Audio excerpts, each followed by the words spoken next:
In the dead of winter, 1878, when a blizzard buried the Wyoming Territory under 6 feet of snow, Colt Bennett made a choice that would change two lives forever.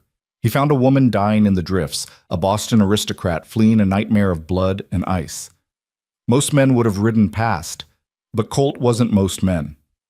What began as a rescue in the storm would become something far more dangerous, a love that defied every rule of their divided worlds.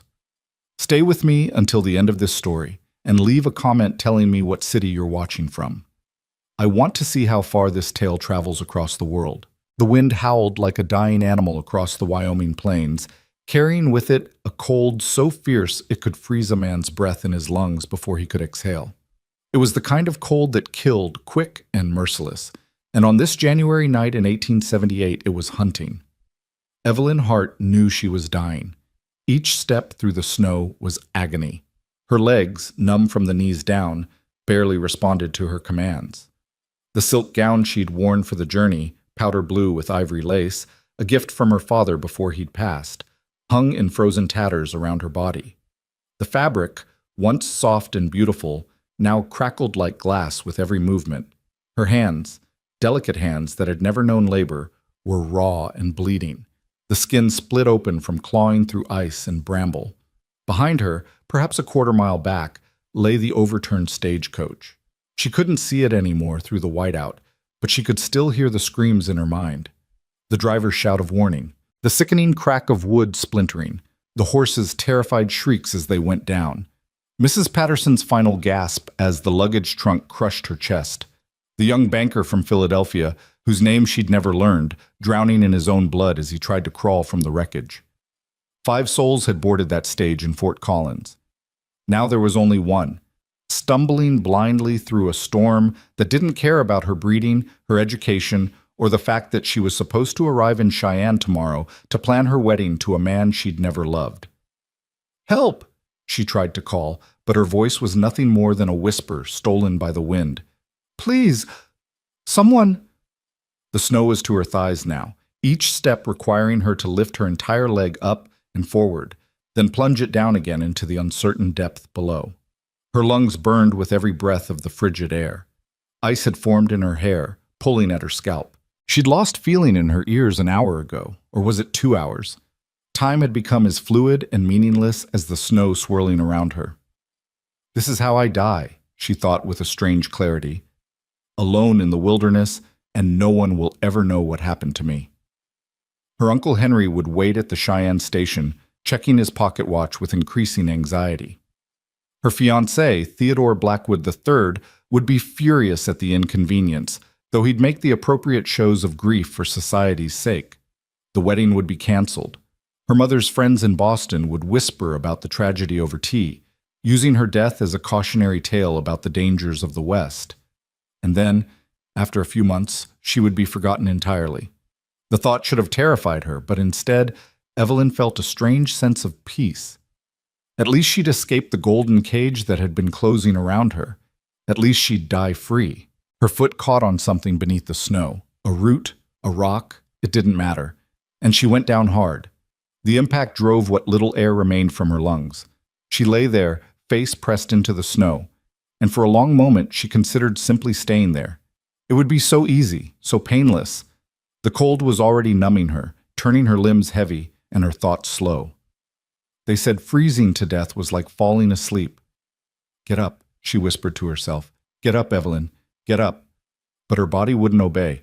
The will that had carried her this far, the same stubborn will that had made her the despair of every governess and the pride of her father, was finally spent. "I'm sorry, Papa," she thought. "I tried." The snow continued to fall, beginning to cover her like a shroud. 600 yards to the north, Colt Bennett sat astride his gray gelding, Thor, and squinted into the storm. He'd been riding the fence line when the blizzard hit, checking for breaks before the worst of winter settled in. Most men would have turned back an hour ago, sought shelter and warmth. But Colt had learned long ago that most men was a category he didn't fit into, for better or worse. At 32, he'd spent more than a decade working cattle on the high plains. He knew this land the way a sailor knows the sea, its moods, its dangers, its rare mercies. He knew how to read the wind, how to find water under ice, how to tell the difference between a coyote's cry and a wolf's howl at 300 yards in the dark. And right now, every instinct he'd honed over those hard years was telling him something was wrong. Thor sensed it too. The horse's ears kept swiveling southeast toward something Colt couldn't see through the white curtain of snow. The gelding, usually steady as stone, was dancing nervously, tossing his head. "Easy, boy," Colt murmured, his voice barely audible over the wind. "What have you got?" He'd learned to trust the horse's instincts.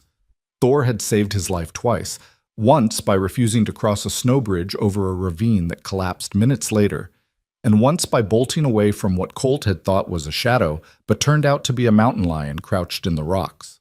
Colt pulled his wool scarf down from his face, ignoring the immediate bite of the cold on his weathered skin. He was a tall man, lean and hard from constant work, with dark hair that hung to his collar and eyes the color of smoke. His face bore the lines of someone who'd seen too much, lost too much, but survived anyway. "Show me," he said, giving Thor his head. The gelding needed no further encouragement. He pushed forward through the drifts with the powerful gait of a working horse, his breath coming in great plumes of steam. Colt hunched low over the saddle, protecting his face from the worst of the wind, trusting Thor to find whatever had spooked him. They rode for perhaps 10 minutes, though distance was impossible to gauge in the whiteout. Then Thor stopped abruptly, whinnying and backing up a few steps. Colt looked down. At first he thought it was just a drift, a peculiar formation of snow sculpted by the wind. Then he saw the color, a hint of blue, nearly buried. He dismounted in one smooth motion, his boots sinking deep into the powder. "Jesus Christ," he breathed. It was a woman. She lay face down in the snow, so still that for a terrible moment he was certain she was dead.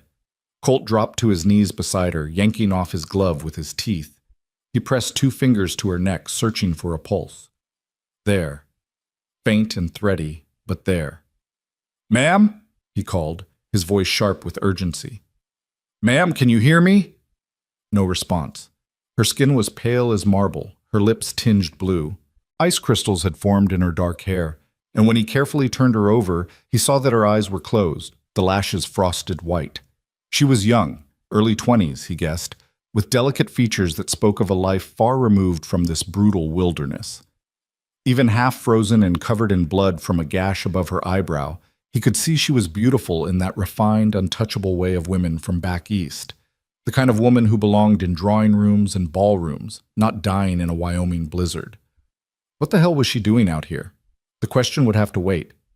Right now, she had minutes, maybe less. Colt looked around quickly, trying to orient himself. His ranch was close, 3/4 of a mile, perhaps a mile. He could make it if he rode hard, but could she survive the journey in this condition?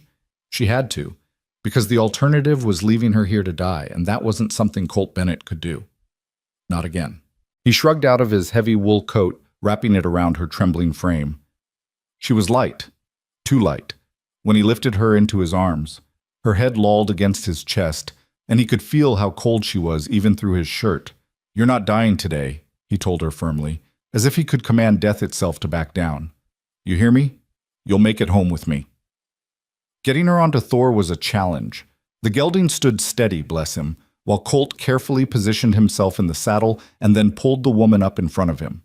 He settled her against his chest, holding her secure with one arm while guiding Thor with the other. "Go, boy, home, fast as you can manage." Thor needed no urging. The horse knew the way even in the storm, and he struck out with purpose, following instincts and memory where sight was useless. Colt held the woman tight, trying to share what warmth he could, though he could feel the cold seeping into his own bones now, without his coat. "Stay with me," he murmured against her hair. "We're almost there, just hold on a little longer." She didn't respond, didn't move, but he could feel the shallow rise and fall of her chest against his arm. Still breathing, still fighting, even if she didn't know it. The ride was both endless and too short.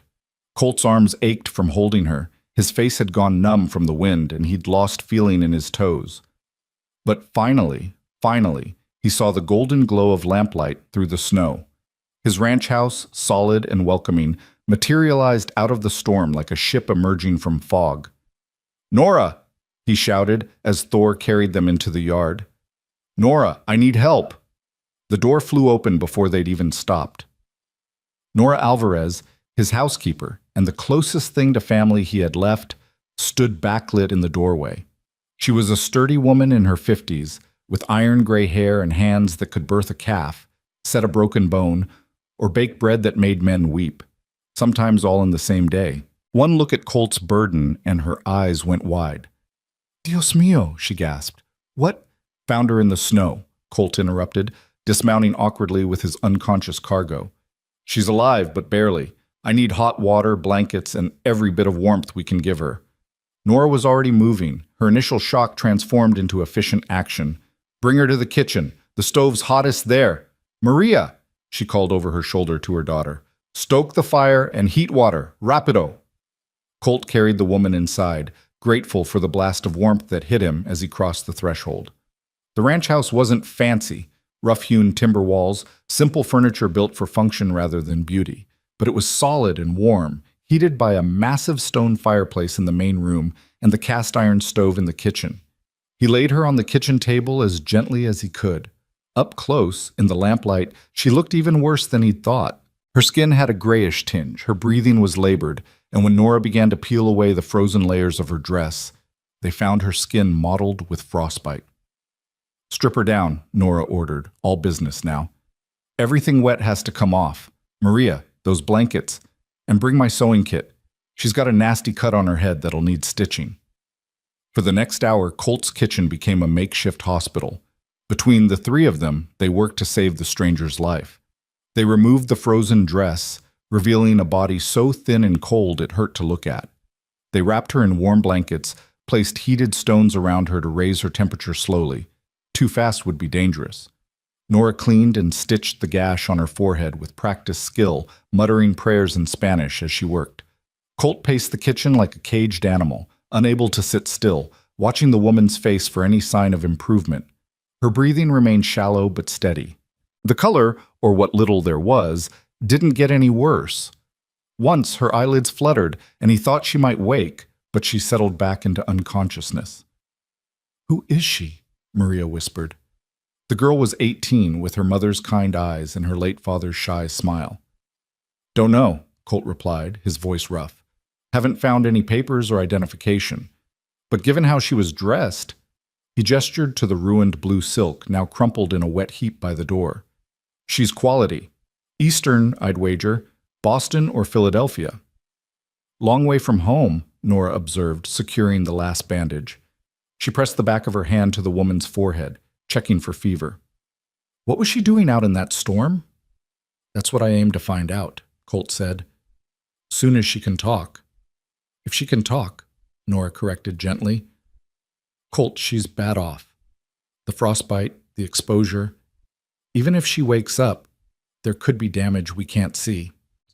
"She'll make it," Colt said with a certainty he didn't quite feel. "She's a fighter, I can tell." Nora gave him a long, measuring look. "You don't even know her name." "Doesn't matter. She needed help, and I found her. That's enough." What he didn't say, what he couldn't say, even to Nora who'd known him for 8 years, was that he'd seen something in the woman's face, even unconscious and half frozen. A desperation, a determination to survive. It reminded him of himself 3 years ago, when his world had fallen apart and he'd had to choose between giving up or going on. She'd chosen to go on, fighting through that storm until her body simply couldn't anymore. That took courage. That took a strength most people didn't possess. He respected that. "Let's get her by the fire," he said. "She'll rest better there, and it's warmer than the kitchen will be once that stove dies down." Between them, they carried her, still wrapped in blankets like a cocoon, to the main room. Colt had built up the fire until it roared in the hearth, filling the space with blessed heat. They laid her on the old leather sofa, positioning her so the warmth could reach her without burning. Colt dragged a chair over and sat down, preparing for a long vigil. Nora brought him coffee, strong and black the way he liked it, and a plate of beans and cornbread that he ate without tasting. Maria brought more blankets, more heated stones, and then retreated to her room after her mother's gentle urging. "You should rest too," Nora told Colt. "I'll watch her." "I'm fine." "You've been out in that storm for hours. You're half frozen yourself, and stubborn as..." I said I'm fine, Colt repeated, his tone leaving no room for argument. Nora sighed but didn't push further. She knew him well enough to recognize when his mind was set. I'll be in my room if you need me. Wake me if anything changes. I will. After she left, the house fell into a deep quiet, broken only by the crackle of the fire and the moan of the wind outside. Colt sat in his chair watching the woman breathe and tried to imagine what had brought her to this moment. A stagecoach accident, most likely. There'd been no other signs of a struggle on her body, and she'd been heading roughly northeast when he found her, toward where the main road ran, which meant there were probably others. Dead, if they'd been out in that storm as long as she had. He'd have to go looking come first light. If there were bodies, they deserved a proper burial, and if, by some miracle, there were survivors. But deep down, Colt didn't think there would be. This woman, whoever she was, had used up all the luck available that night. Hours passed, the fire burned low, and Colt added more wood. The wind gradually died down, and through the window he could see the snow had stopped falling. The storm was moving on, leaving behind a landscape transformed into an alien world of white. It was near dawn when she stirred. It started with just a twitch of her fingers, so slight he almost missed it. Then her eyelids fluttered, her breathing changed, becoming faster, more agitated. She made a small sound, not quite a word, but close. Colt leaned forward. "Ma'am, can you hear me?" Her eyes opened.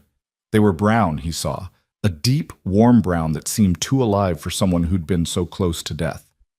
For a moment they stared at nothing, unfocused and confused. Then they found him, and he saw awareness flood back. "Where?" she whispered, her voice barely audible. "Where am I?" "You're safe," Colt said quietly, keeping his voice gentle despite the urgency he felt. "You're at my ranch, about 20 miles west of Cheyenne. I found you in the snow." She tried to sit up, then gasped at the pain. Every muscle in her body would be screaming right now, Colt knew. Frostbite hurt like hell as it thawed. "Easy," he cautioned, putting a hand on her shoulder to keep her from rising. "Don't move too fast. You've been through an ordeal." "The stage," she breathed, and suddenly her eyes were wide with horror. "Oh God, the stage. There was a crash. The horses, they spooked. There was ice on the road." "How many?" Colt asked. "How many people on the stage?" "6, she said, tears starting to stream down her face. "6, including the driver, Mrs. Patterson. She was sitting next to me. There was a banker and a young couple going to visit family, and—" Her voice broke. "Are they alive? Did anyone else—" Colt's silence was answer enough. "No," she whispered. "No, no, no." She covered her face with her hands, her whole body shaking with sobs. "This is my fault. I convinced Mrs. Patterson to take this stage. She wanted to wait for better weather, but I said I couldn't delay. I said—" "Stop." Colt's voice was firm. "This isn't your fault. Stages crash. It happens, especially in winter. You didn't make those horses spook. You didn't put ice on that road. And beating yourself up about it won't bring them back." She looked at him through her tears, and he saw the guilt and grief warring in her expression. But she also saw something else, a recognition, perhaps, that he'd been where she was now, that he knew what it felt like to survive when others didn't.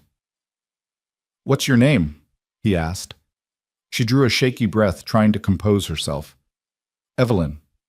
Evelyn Hart. Miss Hart."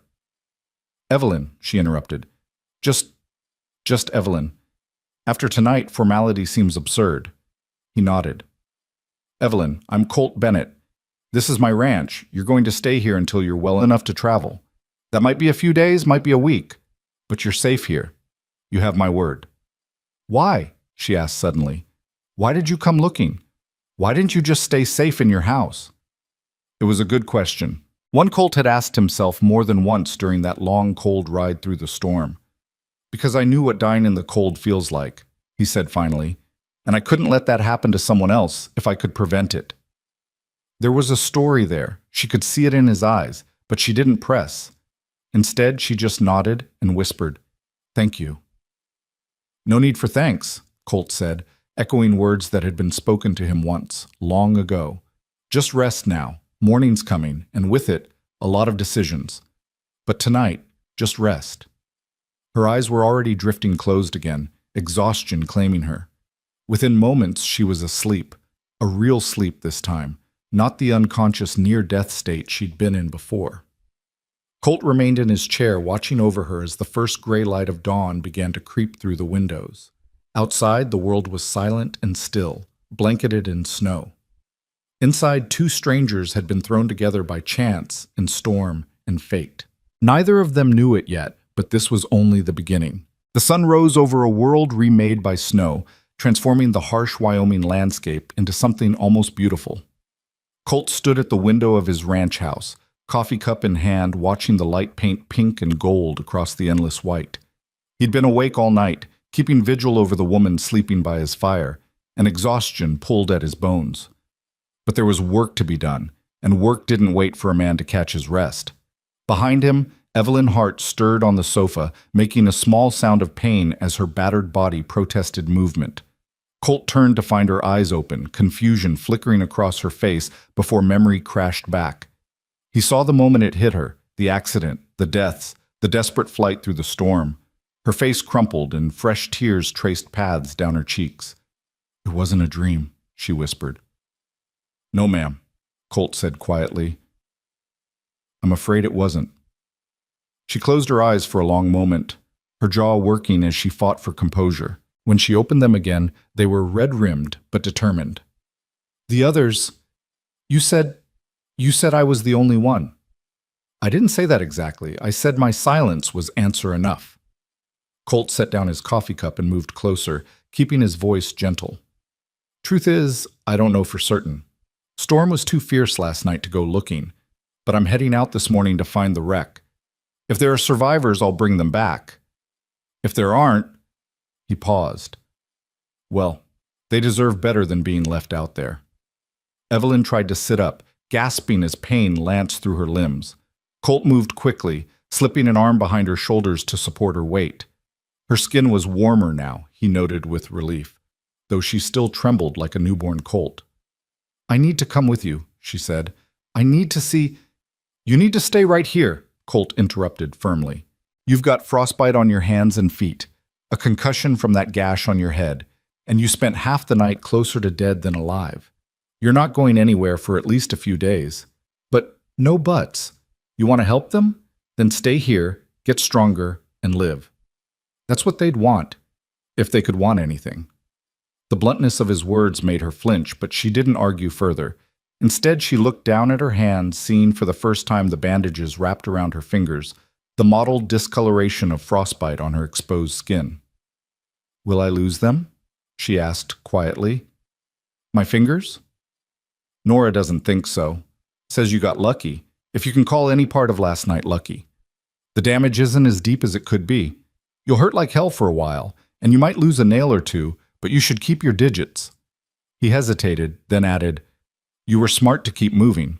A lot of folks would have stopped, tried to wait out the storm. That would have killed you for certain." Evelyn looked up at him, studying his face with an intensity that made him uncomfortable. "You know what it's like," she said. It wasn't a question. "Losing people. That's why you understand." Colt pulled away, putting distance between them. "Everyone loses people, Miss Hart. That's just life." "Evelyn," she corrected automatically, "and there's losing people, and then there's losing people. The way that changes you, hollows you out." Her voice was soft but certain. "You've been hollowed out, Mr. Bennett. I can see it in your eyes." For a long moment, Colt said nothing. The observation was too accurate, too sharp, and it unsettled him that this stranger could read him so clearly. Most people looked at him and saw a hard man, a distant man, someone best left alone. They didn't see the wound beneath, still raw after 3 years. "My wife died," he said finally, the words rough. 3 winters back. Fever took her in 4 days. She was 26 years old. He turned back to the window, unable to face Evelyn's sympathetic gaze. "After that, I figured the world had taken enough from me. I stopped caring much about anything except keeping this ranch running and getting through each day. Then last night, I found you and He stopped, uncertain how to finish. "You remembered what it feels like to save something," Evelyn finished for him. "To fight death and win." "Maybe," Colt admitted, Or maybe I just couldn't stand the thought of one more person dying on my watch. Before Evelyn could respond, the kitchen door swung open and Nora appeared, carrying a tray laden with food. The older woman's eyes widened when she saw Evelyn sitting up. "Dios mío, you should be lying down," she scolded, hurrying over. "Colt, why didn't you—" "Tried," Colt said dryly. "She's stubborn." "I'm fine," Evelyn protested, though her pale face and shaking hands suggested otherwise. "Really, I just— Oh." Her words cut off as her stomach growled loudly, betraying her hunger. Nora's stern expression softened into something almost motherly. "When did you last eat, child?" "Yesterday morning, I think, before we left Fort Collins." Evelyn's brow furrowed as she tried to remember. "There was supposed to be a meal stop at Laramie Station, but we never made it." "Then you'll eat now," Nora declared, setting the tray on the low table beside the sofa. "Slowly, mind. Your stomach's been empty too long for heavy food, so I've brought you broth and bread. Tomorrow, if you keep it down, we'll try something more substantial." The smell of the beef broth made Evelyn's mouth water.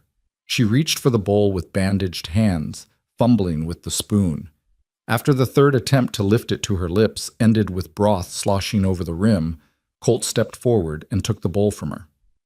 "Let me," he said gruffly, kneeling beside the sofa. Evelyn's cheeks flushed pink. "I can feed myself." "Sure you can. But you can also let someone help you, which is the smarter choice given your hands won't cooperate just yet." He dipped the spoon into the broth and held it out. "Pride's fine in its place, but this isn't that place." For a moment he thought she'd refuse. Then, with obvious reluctance, she leaned forward and sipped from the spoon. The broth was rich and savory, seasoned with herbs and salt, and she nearly groaned at how good it tasted. Colt fed her slowly, patiently, while Nora watched with approval. "You're good at this," Evelyn observed between sips. "Have you done this before?" "Had to feed my wife toward the end," Colt said simply. "Fever made her too weak to hold a spoon." The words hung in the air, heavy with old grief. Evelyn's eyes filled with tears again, but she blinked them back. "I'm sorry. That must have been terrible." It was. Colt didn't elaborate, just continued feeding her until the bowl was empty. "Now rest. I've got to ride out before the day gets any later." "You'll be careful?" The words came out before Evelyn could stop them, surprising them both. She barely knew this man, yet the thought of him heading back out into that frozen wilderness made her chest tight with anxiety. Colt's expression softened slightly. "Always am. Besides, storms passed. The danger now is just cold and distance, and I know how to handle both." He stood, setting the empty bowl aside. "Nora will look after you. You need anything, you ask her. Understood?" Evelyn nodded, suddenly exhausted again. The brief meal had taken more out of her than she wanted to admit. As Colt headed toward the door, pulling on his heavy coat and checking his rifle, she called out, "Mr. Bennett?" He paused, looking back. "Thank you," she said quietly. "For everything, for finding me, for bringing me here, for—" She gestured helplessly. "For giving me a reason to keep fighting." Something flickers in Colt's gray eyes, surprise, maybe, or recognition. "You gave yourself that reason, Miss Hart. I just showed you where shelter was." Then he was gone, the door closing behind him with a soft thud. Nora tutted softly, adjusting the blankets around Evelyn's shoulders. "That man. Always has to have the last word. Gets it from his father, I think, though I never met the old devil." "How long have you worked for him?" Evelyn asked, grateful for the distraction from her dark thoughts. 8 years now. I came here with my husband, Jose, and our daughter, Maria. You'll meet her later. She's shy around strangers. Jose worked the ranch, and I kept the house." Nora's voice softened. "He passed 5 years ago. Thrown from a horse, broke his neck. Colt let us stay on, even though he didn't really need a housekeeper for just himself. Said this was our home, and death didn't change that." "He sounds like a good man." "He is. Hard sometimes, and too quiet for his own good, but good down to the bone." Nora smoothed the blankets with work-worn hands. "His wife, Sarah, she was something special, bright and warm, full of laughter. When she died, the light went out of him. He's been just existing, ever since, until last night." Evelyn understood what Nora wasn't quite saying. You think finding me changed something. I think saving you reminded him what it feels like to matter, to make a difference. Nora met her eyes steadily. Whatever happens next, child, don't take that lightly. You're the first thing he's fought for in 3 years. The weight of that responsibility settled over Evelyn like a physical thing. She wanted to protest that she hadn't asked for this, hadn't asked to be saved or to become some kind of symbol for a grieving widower's redemption. But the words died unspoken because she knew they'd be a lie. She had asked for this, in her desperate prayer in the snow, in her refusal to surrender to the cold. She'd asked, and Colt Bennett had answered. Now she owed him her life, and that was a debt that couldn't be easily repaid. The morning passed slowly. Nora insisted Evelyn rest, and though she wanted to argue, exhaustion made compliance easy. She drifted in and out of sleep, waking occasionally to find Nora or Maria sitting nearby with mending or knitting, keeping quiet vigil. Each time they'd offer her water or broth, help her to the chamber pot despite her mortification, and tuck her back into the blankets with gentle efficiency. In her dreams, Evelyn relived the crash over and over. The sudden lurch of the stage as the horses panicked, Mrs. Patterson's scream, the sickening crunch of wood and bone, the terrible silence that followed. Each time she woke with her heart pounding and tears on her face, and each time Nora was there with soothing words and cool cloths for her forehead. "Hush now, you're safe," the older woman murmured. "Whatever you're seeing, it's not here. You're safe." But Evelyn didn't feel safe. She felt like she was balancing on a knife's edge between the life she'd known and something entirely unknown. Everything familiar had been stripped away in that storm. Her belongings, her companions, even the future she'd been dreading. Theodore and his cold eyes. The wedding she didn't want. The cage of society expectations. All of it felt distant now, like it had happened to someone else. Maybe it had. Maybe that Evelyn Hart, the dutiful niece, the obedient fiancée, the proper Boston lady, had died in the snow. And this woman, whoever she was now, was someone new, someone who'd been hollowed out by death and might, just possibly, have room to be filled with something better. It was late afternoon when the sound of horse hooves crunching through snow brought Evelyn fully awake. She pushed herself upright despite Nora's protests, her heart hammering as she strained to hear. Was it Colt? Had he found survivors? Or worse, had something happened to him out there? The door opened, bringing a blast of cold air and snow, and Colt stepped through. He looked exhausted, his face gray with cold and his eyes shadowed. Behind him, Evelyn could see his horse, Thor, laden with bundles wrapped in canvas. Bodies. He'd brought back bodies. Nora crossed herself. "How many?" "5, Colt said heavily, pulling off his gloves. His hands were red and raw despite the leather. "Driver, 3 passengers, and 1 more I think was the shotgun guard. Found them in and around the wreck about 4 miles southeast. Stage went off the road at a bad turn, rolled down an embankment. They never had a chance." Evelyn felt the tears come again, hot and bitter. 5 people. 5 lives ended in a moment of panic and ice. "Mrs. Patterson?" she whispered. Colt's expression was gentle. "If she was the older woman in the gray cloak, yes. She's among them. It would have been quick, Miss Hart. She wouldn't have suffered." It was a kindness, that lie. Evelyn knew it was a lie. Mrs. Patterson had lived long enough to cry out, but she accepted it anyway because the alternative was unbearable. "What will you do with them?" "Ground's too frozen for burial just now. I'll keep them in the barn until spring thaw, then we'll give them proper graves in the cemetery at Redemption Creek. The town's small, but they have a preacher. He'll say the words." Colt moved to the fire, holding his hands out to the warmth. "I found some personal effects. Papers mostly. One of the men was carrying a ledger with names and addresses. I'll write to their families once the roads are clear." "I can help with that," Evelyn offered. "I knew Mrs. Patterson. She spoke of her daughter in Cheyenne, and the young couple. They mentioned visiting family in Laramie." Colt nodded slowly. "Appreciate that. Hard letters to write." "I know." And she did. She'd written to her father's business partners after he died, each letter a fresh cut on her heart. "Mr. Bennett, did you find, was there luggage, personal belongings?" "Some. Most of it scattered or damaged. Why?" Evelyn looked down at herself, at the borrowed nightgown and blankets. Because everything I owned, was in my trunk on that stage. My clothes, my money, the letters from my uncle. Her voice wavered. I have nothing left. Just this body, and it barely works. The reality of her situation hit her fully for the first time. She was stranded hundreds of miles from her uncle, with no money, no proper clothing, and injuries that made travel impossible. She was dependent entirely on the charity of strangers, and while Colt and Nora seemed kind, how long would that kindness last? A few days? A week? What then? We'll figure it out, Colt said, his voice firm. First thing is getting you well. After that, we'll worry about the rest.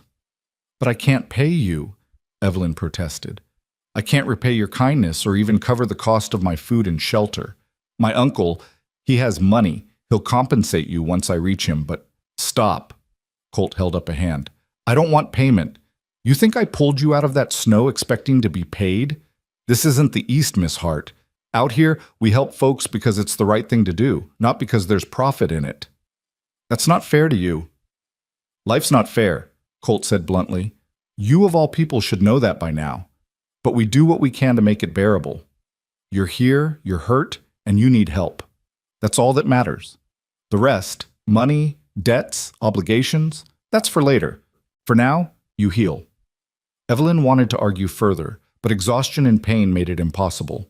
Instead, she just nodded, accepting his charity even as it galled her proud Boston upbringing.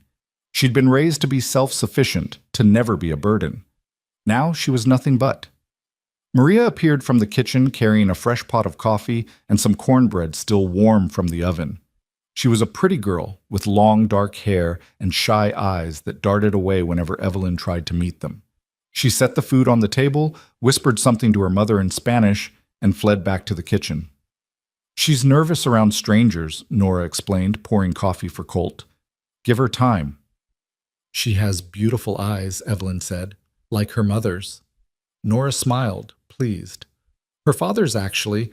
Jose had eyes like a deer, all soft and gentle. Maria got those. Everything else is pure Alvarez stubbornness. The evening settled over the ranch house like a comfortable blanket. Colt sat in his chair by the fire, saying little but present.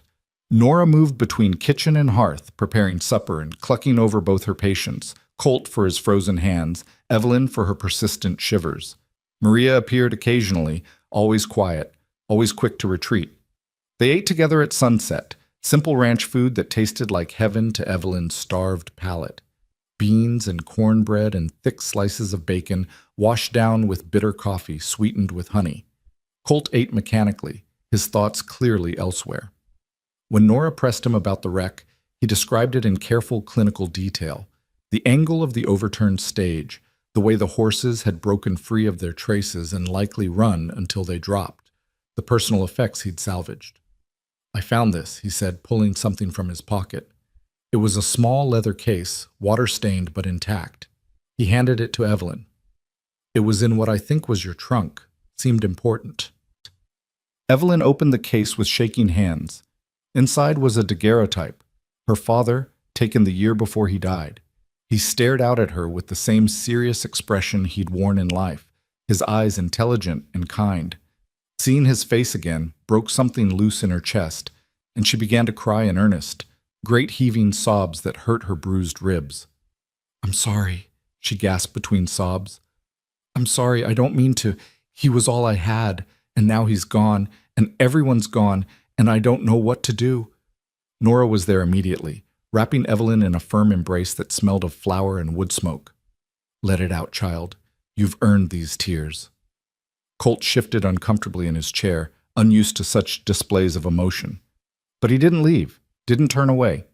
He just sat there, bearing witness to her grief, understanding in a way few could that sometimes the only thing to do with pain was let it pour out until the well ran dry. Eventually, Evelyn's sobs subsided into hiccups and sniffles. She pulled away from Nora, embarrassed by her breakdown. I'm sorry, that was unseemly. That was human, Colt corrected. Nothing unseemly about grief. In Boston, young ladies don't cry in public, Evelyn said, trying to muster some of her old composure. It's considered a sign of weak character. Well, this isn't Boston, Colt said, and anyone who thinks tears are weakness has never had cause to shed them. The strongest people I know are the ones who've cried until they had nothing left, then got up the next day and kept going. Evelyn looked at him curiously. Is that what you did? After your wife died? For a long moment she thought he wouldn't answer. Then he said quietly, No. After Sarah died, I cried myself sick for a week, then locked those feelings away where they couldn't touch me. Thought I was being strong. Turns out, I was just being a coward. You're not a coward, Evelyn said with surprising fierceness. A coward would have stayed inside last night. A coward would have let me die rather than risk himself. Whatever else you are, Mr. Bennett, you're not that. Colt's gray eyes met hers, and something passed between them. Recognition, maybe, or understanding. Two broken people seeing themselves reflected in each other's pain. Maybe, he said finally, or maybe I'm just trying to outrun my ghosts. Either way, you're alive, and that's what counts. The fire crackled, sending sparks up the chimney. Outside, night had fallen fully, and with it came the cold, deep and penetrating, the kind of cold that killed. But inside Colt Bennett's ranch house, there was warmth and light, and for the moment, safety. Evelyn settled back into her blankets, clutching her father's picture to her chest. She was exhausted, hurting, and adrift in a world she didn't understand. But she was alive. And somehow, in this rough house with these kind strangers, she felt more at home than she had in months of living under her uncle's roof in preparation for a wedding she dreaded. Tell me about your wife, she said suddenly. If it's not too painful, I'd like to know about her. Colt was quiet for so long that Evelyn thought he'd refuse. Then he began to speak, his voice low and rough with memory. Sarah was a school teacher, came out from Ohio to teach at the Redemption Creek School. She had red hair, really red like copper wire, and freckles she hated but I loved. She laughed at everything, bad jokes, good jokes, horses stepping in mud puddles. Everything was cause for joy with her. He stared into the fire, seeing something far away. She made me want to be better, kinder, more patient. When she died, it felt like someone had reached into my chest and pulled out everything worth keeping. How did you meet? Evelyn asked softly. Horse auction. She was looking to buy a gentle mare for riding to school. I was selling off some stock. She walked right up to me, this tiny woman who barely came to my shoulder, and told me she needed a horse that wouldn't try to kill her because she'd never ridden before but was determined to learn. He smiled slightly at the memory. I sold her the gentlest mare I had and offered to teach her to ride for free. She said she'd accept only if I'd let her teach me to read better in exchange. That's how it started. She sounds wonderful, Evelyn said. She was. Colt's voice went rough. And then she wasn't there anymore, and I didn't know how to be in a world without her. Still don't, most days. Nora spoke up from her corner, where she'd been quietly knitting. But you're learning. Slowly, but learning. Tonight is the most I've heard you talk about Sarah in 2 years. Colt looked startled, as if he hadn't realized he'd opened up so much.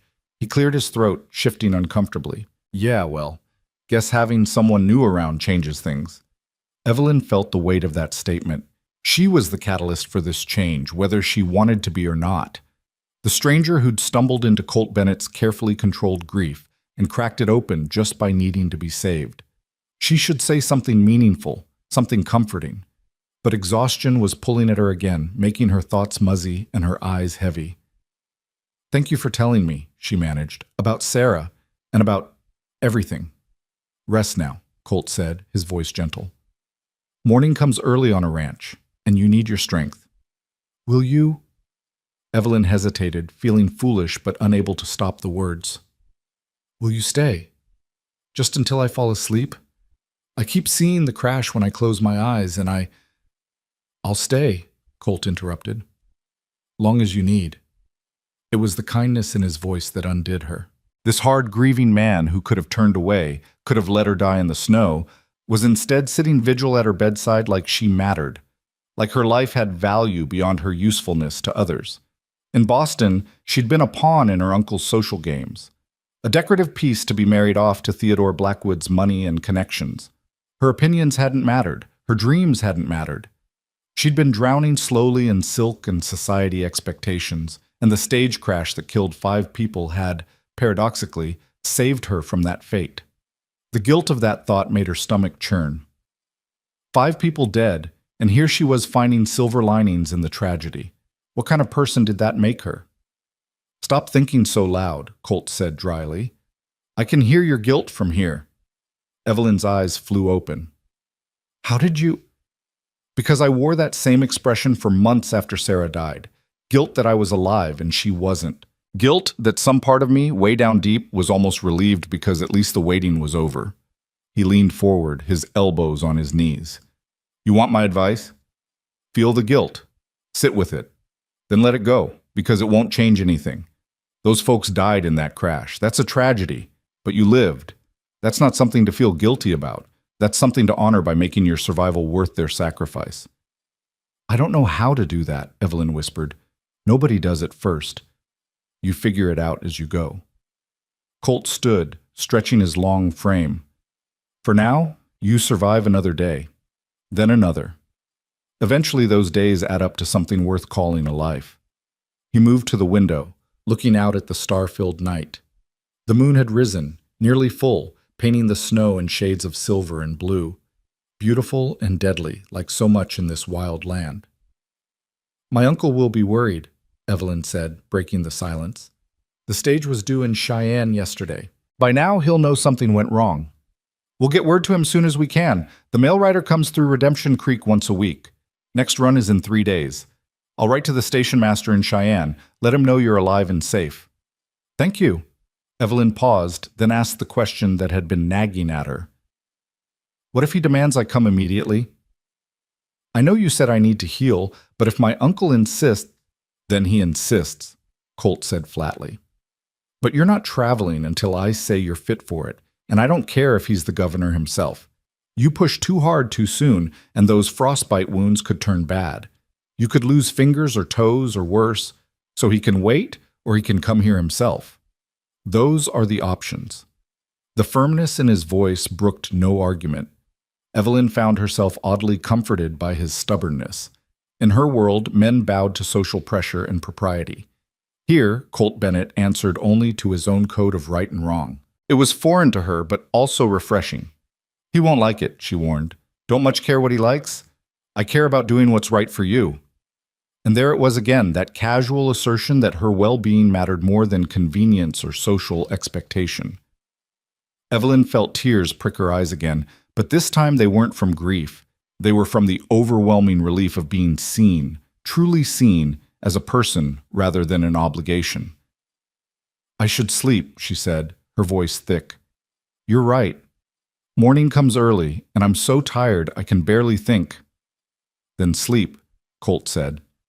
"I'll be right here." This time, when Evelyn closed her eyes, the nightmares stayed at bay. Instead, she dreamed of fire and warmth, of calloused hands pulling her from darkness, and of gray eyes that had seen too much loss but still held room for compassion. She dreamed of a voice saying, "You'll make it home with me."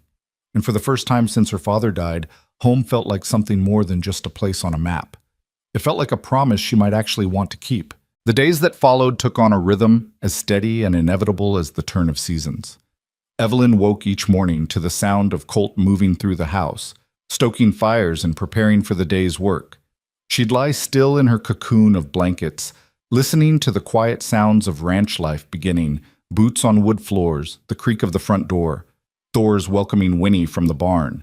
Then Nora would appear with breakfast and gentle hands to help her wash and dress in borrowed clothes that hung loose on her thin frame. The pain was constant those first days, a dull ache that sharpened to agony whenever she moved too quickly or asked too much of her damaged body. Her fingers and toes throbbed as circulation returned, the frostbite leaving them hypersensitive to even the softest touch. The cut on her forehead healed slowly, itching beneath Nora's careful bandaging. But worse than the physical pain was the exhaustion that pinned her to the sofa like a butterfly to board, making even the simplest tasks feel insurmountable. "This is normal," Nora assured her on the third morning, when Evelyn broke down crying from frustration at being unable to hold a teacup steady. "Your body fought death and won. It needs time to remember how to do all the little things you took for granted before." "I hate being helpless," Evelyn said, wiping angrily at her tears. I hate needing help with everything. In Boston, I could at least pretend I had some control over my life. Now I can't even dress myself without assistance. Nora's expression softened with understanding. Control is a pretty illusion, child. Life comes at us whether we're ready or not. The strong ones aren't those who never fall. They're the ones who get back up after. She pressed a fresh cup of tea into Evelyn's bandaged hands, steadying them with her own. You'll get there. Give yourself grace. But grace was hard to summon when every hour reinforced her dependence. Maria brought her meals on trays, too shy to do more than smile tremulously before retreating.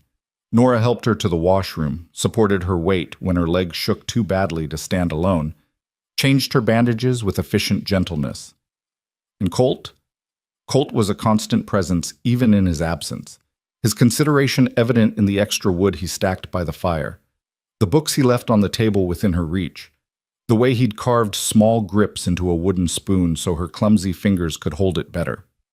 He spoke little during those days, his natural reticence reasserting itself now that the crisis had passed.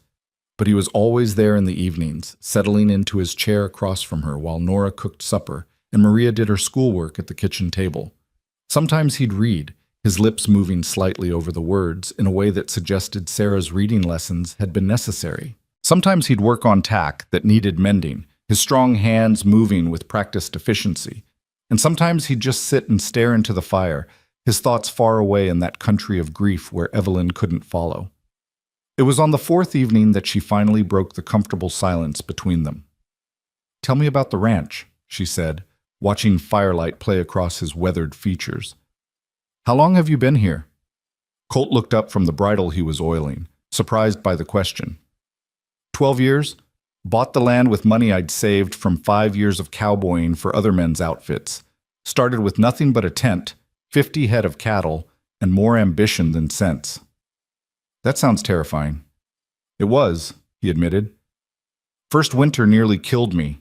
Lost half my stock to cold and wolves, and came close to losing myself when my provisions ran low. If an old trapper named Dutch hadn't found me half-starved in February, I wouldn't be here now." He set down the bridle, his hands stilling. "Dutch stayed through till spring, taught me everything he knew about surviving out here. Then he moved on, way trappers do. Never saw him again, but I owe him my life." Evelyn heard the echo of her own story in his words. Another stranger saved, another debt that couldn't be repaid. "Do you think that's why you came looking for me? Because someone once did the same for you?" "Maybe. Or maybe it's just what decent people do, help when they can, because someday they might be the ones who need helping." Colt picked up the bridle again, his fingers working oil into the leather. "Either way, it's not a debt you owe. It's a cycle. Someone helped me. I helped you. Someday you'll help someone else. That's how we survive out here, by taking care of each other." "That's not how it works in Boston," Evelyn said quietly. "In Boston, everything is a transaction. Every favor comes with strings attached. If someone helps you, it's because they want something in return. Status, connections, leverage. Genuine kindness is so rare, it's suspect." Colt shook his head slowly. "That's a hard way to live." "It is," Evelyn agreed, "but it's all I've ever known. My father understood the game and played it well enough to build a modest fortune. After he died, my uncle took control of everything. My inheritance, my future, me. He arranged my engagement to Theodore because it would benefit his business interests. My feelings about it were irrelevant." "You didn't want to marry this Theodore?" "I didn't want to marry anyone," Evelyn said, the words tumbling out in a rush she couldn't stop. "I wanted to go to university, to study literature and philosophy. I wanted to write, to travel, to make my own choices. But Uncle Henry said those were foolish dreams, that my duty was to marry well and produce heirs to carry on the family name. Theodore was rich, influential, and willing to overlook my unfortunate independent streak as long as I learned to be properly obedient." She laughed bitterly. "The stage crash that killed 5 people also saved me from that fate. What does that make me?" "Human," Colt said simply. "You can mourn those who died and still be grateful you didn't have to sacrifice yourself to a life you didn't want. Those aren't contradictory feelings. They're just complicated ones." Before Evelyn could respond, Nora called from the kitchen that supper was ready. The meal was hearty ranch fare, venison stew thick with vegetables, fresh bread still warm from the oven, and apple pie that Maria had made under her mother's supervision. They ate together at the rough-hewn table, a makeshift family bound by circumstance rather than blood. Maria was gradually warming to Evelyn's presence, no longer fleeing the moment their eyes met. Tonight she even spoke directly to her, asking in softly accented English if the pie was to her liking. "It's delicious," Evelyn assured her. "The best I've ever tasted." Maria's face lit up with shy pleasure. "Mama taught me her mother's recipe, from Mexico, before they came north." "Your grandmother must have been a wonderful cook." "She was," Nora confirmed, pride evident in her voice. "Maria has her gift for baking. Everything else she got from her father, his gentleness, his way with animals, his kind heart." "I wish I could have known him," Evelyn said. "He would have liked you," Nora replied. "Jose had a soft spot for strays and lost things. He'd have taken one look at you, half frozen and heartbroken, and adopted you on the spot." She glanced at Colt with meaning. "Some men are like that. Can't stand to see suffering without trying to fix it." Colt shifted uncomfortably under her knowing gaze. "Anyone would have done the same." "But you're the one who did," Evelyn said softly. "That matters." After supper, while Nora and Maria cleaned up, Colt retreated to his chair and pulled out a writing kit. He spent the next hour composing careful letters in handwriting that showed the effort each word required. When Evelyn asked what he was writing, he explained he was notifying the families of the stage crash victims, as well as sending word to her uncle that she was alive and recovering. "What did you tell him?" Evelyn asked, anxiety tightening her chest. "My uncle, I mean. The truth. That you were in a stage accident, 5 others died, and you're currently recovering at my ranch. That you'll travel to Cheyenne when you're well enough, but not before. And that he can write back through the Redemption Creek post office if he needs to reach you. He'll be furious that I'm staying with a single man unchaperoned. In his world, my reputation is already ruined." Colt's expression hardened. "In his world, maybe, but his world isn't here. Out here, survival matters more than reputation. If he's got a problem with that, he can take it up with me." The protective edge in his voice sent an unfamiliar warmth through Evelyn's chest. No one had defended her so fiercely since her father died. Theodore certainly never had. He'd been quick to criticize any behavior that didn't conform to his exacting standards, always reminding her that she should be grateful he'd agreed to marry a woman with her unfortunate tendency toward independence. "Thank you," she said, "for standing between me and his judgment." "Nothing to thank me for. It's just basic decency." But it wasn't, and they both knew it. Basic decency was rare enough to be precious, especially when it came without expectation of return. The evening wore on. Maria excused herself to bed, and Nora followed soon after, leaving Evelyn and Colt alone by the dying fire. The silence between them was comfortable now, no longer weighted with the awkwardness of strangers forced together by crisis. They'd settled into an unspoken understanding, a recognition that they were both damaged in different ways, and that sometimes the best thing one broken person could offer another was simply presence without pressure. "Can I ask you something?" Evelyn said eventually, watching shadows dance on the walls. "What made you go out in that storm?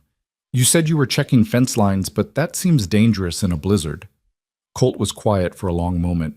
When he spoke, his voice was distant, remembering. "It was stupid, really. But there's this stretch of fence on the eastern border that always seems to break in winter. If the cattle get through there, they can wander onto Henderson's land, and that old bastard shoots first and asks questions later. So I check it before every major storm, make sure it's secure."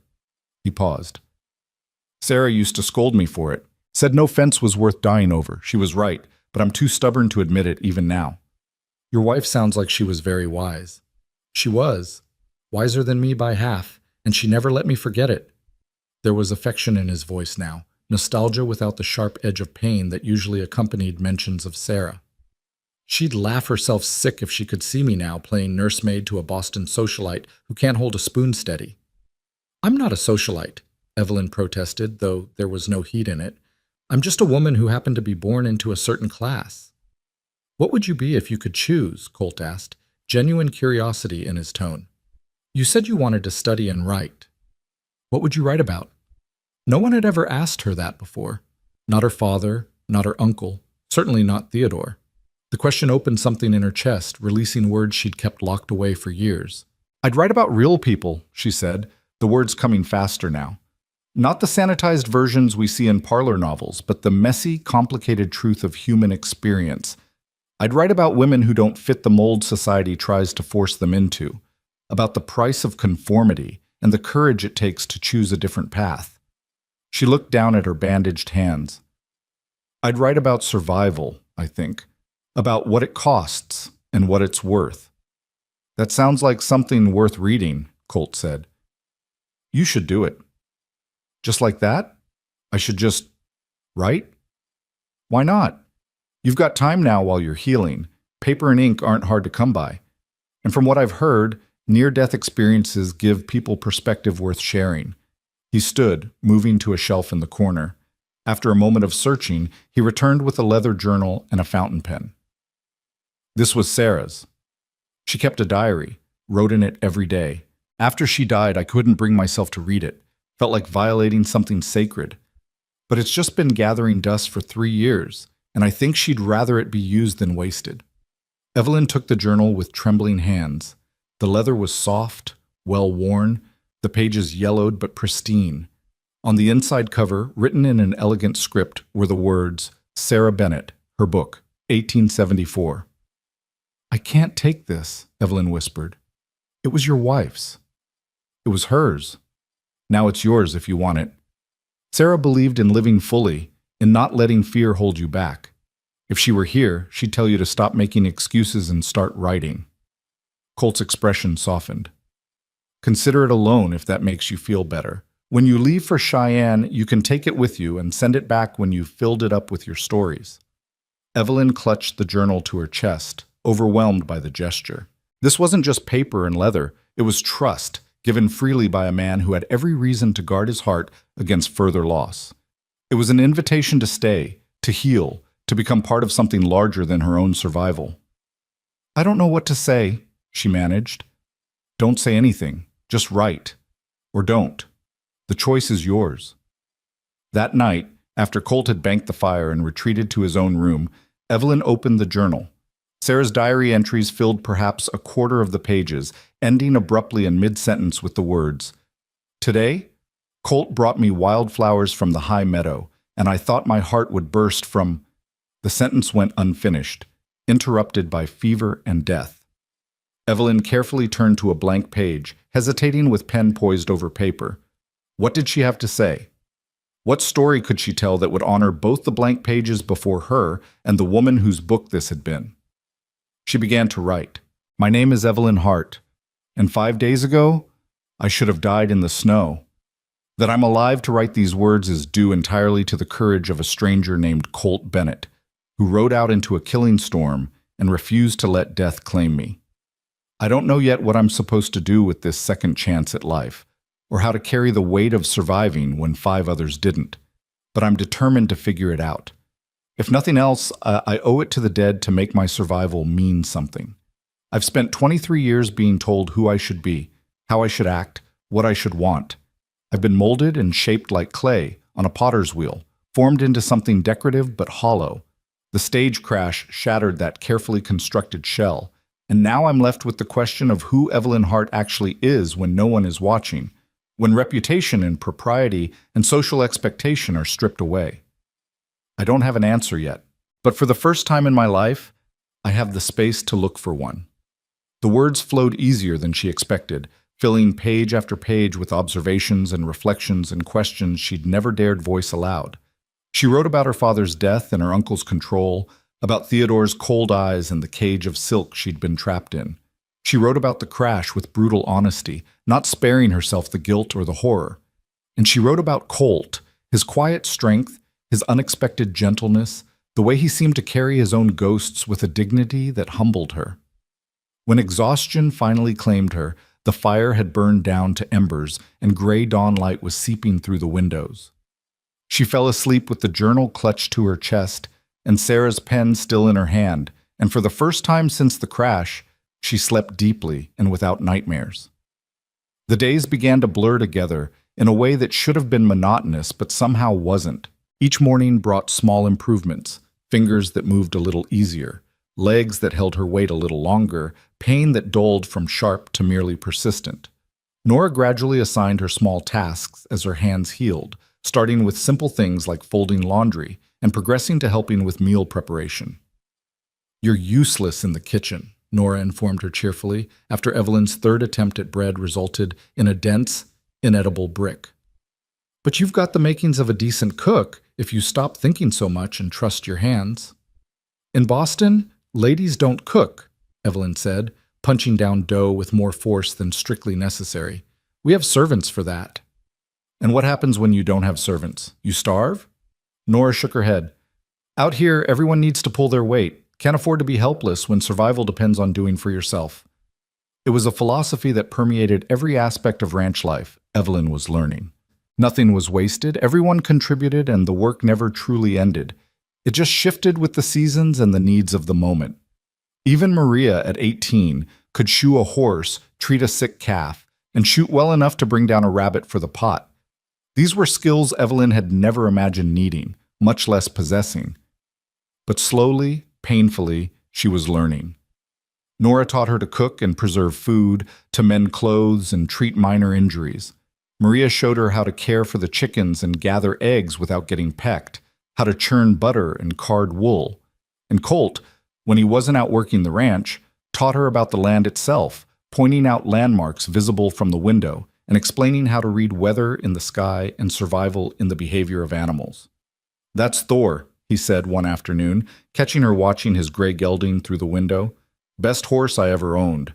Smart as some men and twice as reliable." "He's beautiful," Evelyn said. "I used to ride in Boston. My father kept a stable. Nothing like this, of course, but enough that I learned the basics." Colt's eyebrows rose. "You can ride?" "I could. It's been over a year, though, and I don't know if my hands are strong enough yet to hold reins properly." "Only one way to find out." Colt stood, making a decision. "Come on." "Now. But I'm barely steady on my feet. Which is why we're going now, while you're still weak enough to listen to sense instead of pushing too hard." He grabbed her borrowed coat from the hook by the door. "Besides, getting outside will do you good. You've been cooped up in here for over a week. Fresh air and sunshine work better than any medicine Nora can brew."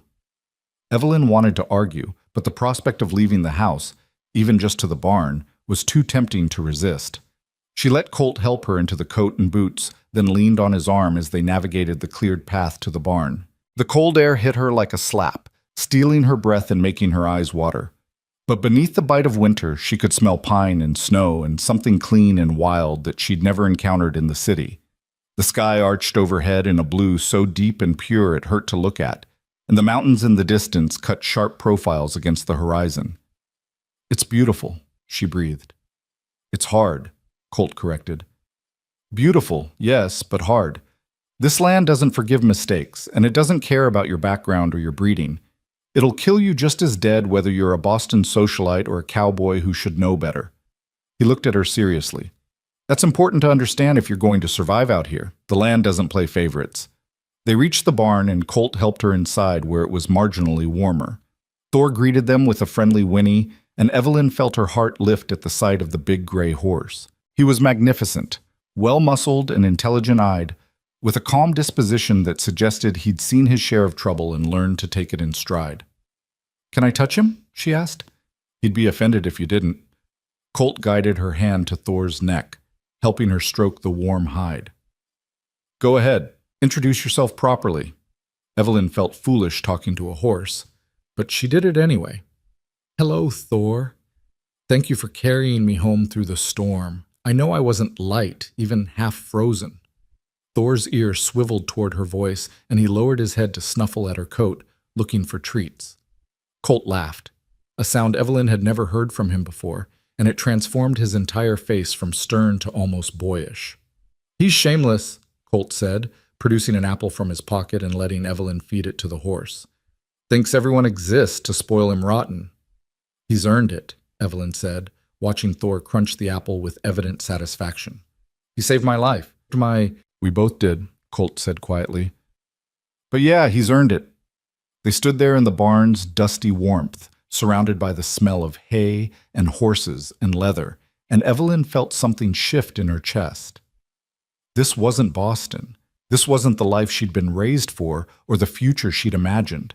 But standing here with her hand on Thor's neck and Colt's solid presence beside her, she felt more real, more present, more herself than she had in years. "I don't want to go back," she said suddenly, the words escaping before she could stop them. "To Cheyenne, to my uncle, to that life. I don't want to go back." Colt was quiet for a long moment. When he spoke, his voice was careful. "What do you want?" It was the same question he'd asked about her writing, but bigger now, more dangerous. What did she want? Not what was expected, not what was proper, but what her heart actually desired when all the social conditioning was stripped away. "I want to stay here," Evelyn admitted, the truth terrifying and liberating in equal measure. "I want to learn to cook properly and write again and write without worrying what anyone thinks. I want to figure out who I am when I'm not trying to fit into someone else's mold." She looked up at Colt, her heart hammering. "I know that's impossible. I know I have responsibilities, and my uncle has expectations, and I can't just disappear into the wilderness like I have no obligations. But for the first time in my life, I know what I want, and it's this life, this place, this—" She trailed off, unable to finish the sentence because she wasn't sure what this was. The ranch? The freedom? The man standing beside her who'd given her back her life and asked nothing in return? Colt's gray eyes searched her face, reading something there she didn't know she was showing. "Nothing's impossible if you want it badly enough," he said finally. "But wanting something and being ready for it aren't the same thing. This life," he gestured around them, "it's hard. Harder than anything you've known. And choosing it means choosing all of it, including the parts that aren't beautiful or romantic, the loneliness and the danger and the endless work. You think you want that now, but give it time. See what you really feel when the novelty wears off and reality sets in." "You think I'm being foolish," Evelyn said, hurt coloring her voice. "I think you're recovering from trauma and maybe not thinking clearly," Colt said bluntly. "I think you're comparing this place to a life you hated, which makes anywhere else look appealing by comparison. And I think you deserve the chance to make choices from a place of strength rather than desperation." His expression softened slightly. "But I also think you're braver than you give yourself credit for, and if you really want this life, you're stubborn enough to make it work." That almost sounded like a compliment. It was. Colt's mouth quirked in something almost like a smile. "But it doesn't change the facts. You've got an uncle in Cheyenne expecting you, a fiancé back east who probably thinks you're dead, and a whole life waiting for you to return to it. You can't just walk away from all that without consequences." "What if I'm willing to face the consequences?" Evelyn challenged. "Then that's your choice to make," Colt said. "But make it for the right reasons. Make it because you want to build something new, not just because you're running away from something old. There's a difference." He was right, and Evelyn knew it. But knowing something intellectually and accepting it emotionally were two different things. She wanted to argue, to insist that she knew her own mind, that she wasn't confused or traumatized or grasping at straws. But the truth was more complicated than that. She was all those things, confused and traumatized and desperately seeking something solid to hold on to in a world that had tilted off its axis. Maybe Colt was right. Maybe she needed time to sort through her feelings, to separate genuine desire from fear-driven impulse. But that didn't make the wanting any less real. "I should get you back inside," Colt said, breaking into her thoughts. "You're shivering, and Nora will have my hide if I let you catch cold on top of everything else." They walked back to the house in silence, Evelyn leaning more heavily on Colt's arm than she had on the way out.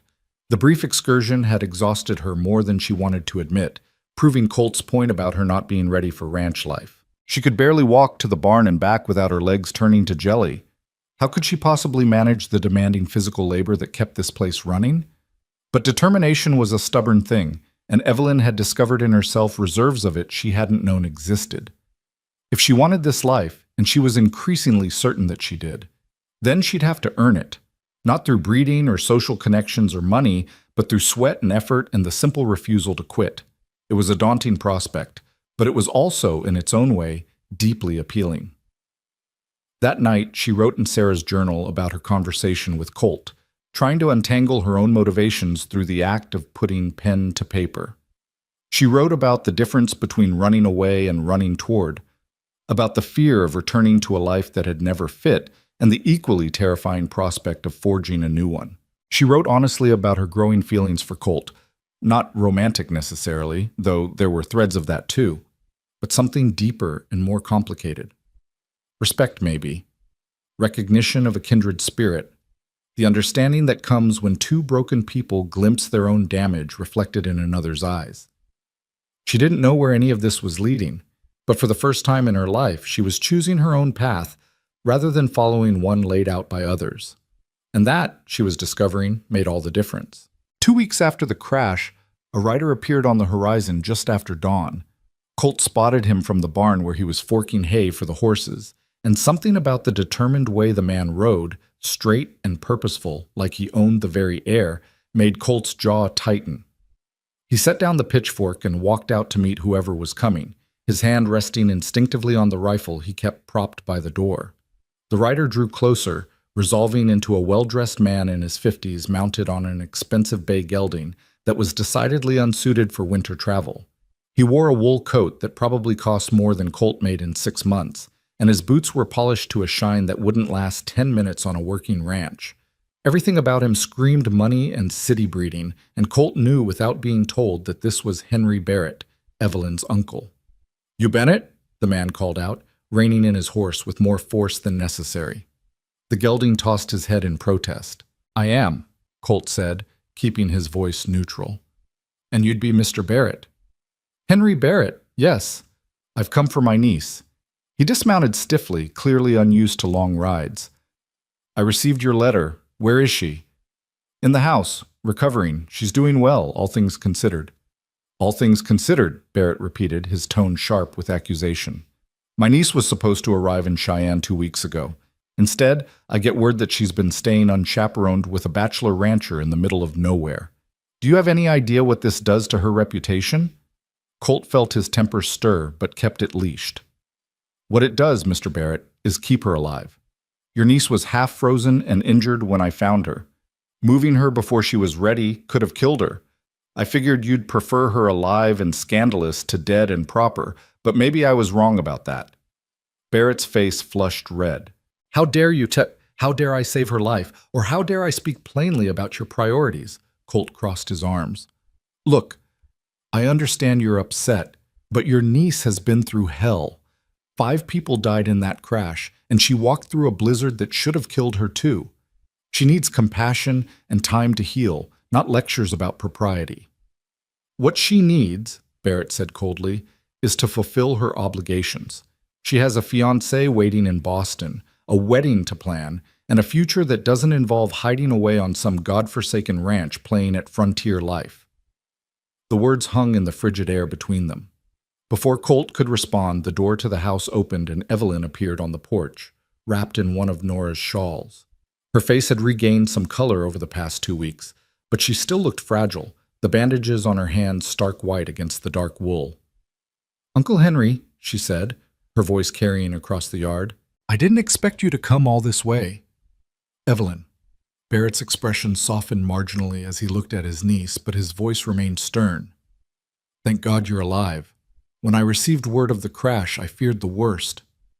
As you can see, I survived." Evelyn descended the porch steps carefully, and Colt noticed how she kept one hand on the rail for support. She was stronger than she'd been, but still far from healed. "Mr. Bennett saved my life. You should be thanking him, not interrogating him." "I am grateful for his assistance," Barrett said, though his tone suggested otherwise. "However, gratitude doesn't excuse the impropriety of your situation. You've been living alone with a man for 2 weeks." "I haven't been alone," Evelyn interrupted firmly. "Mrs. Alvarez and her daughter have been here the entire time, acting as perfectly adequate chaperones. My virtue is intact, if that's what concerns you."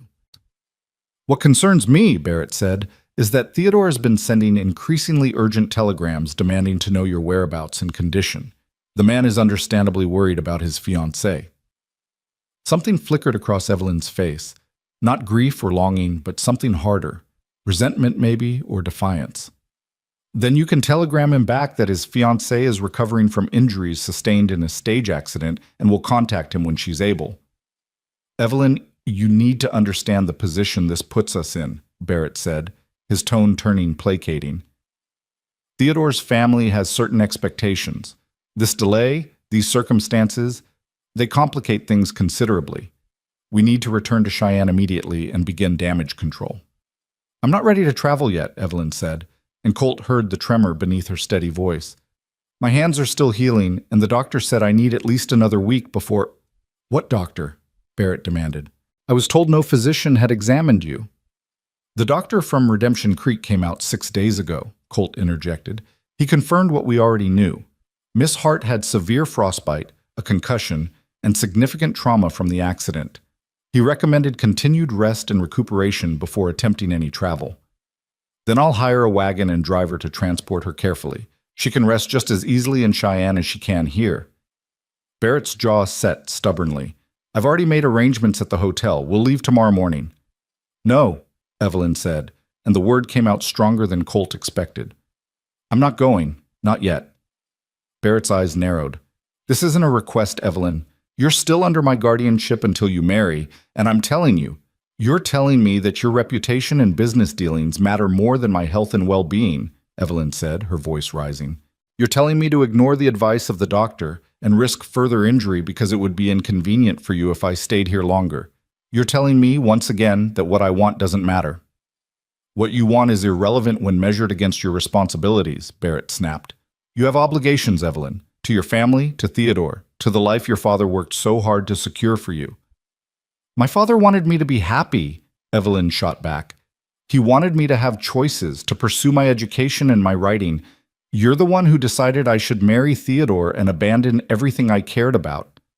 Your father was an idealist who filled your head with nonsense about independence and education. If he'd lived, he'd have seen reason eventually. Barrett took a step toward her.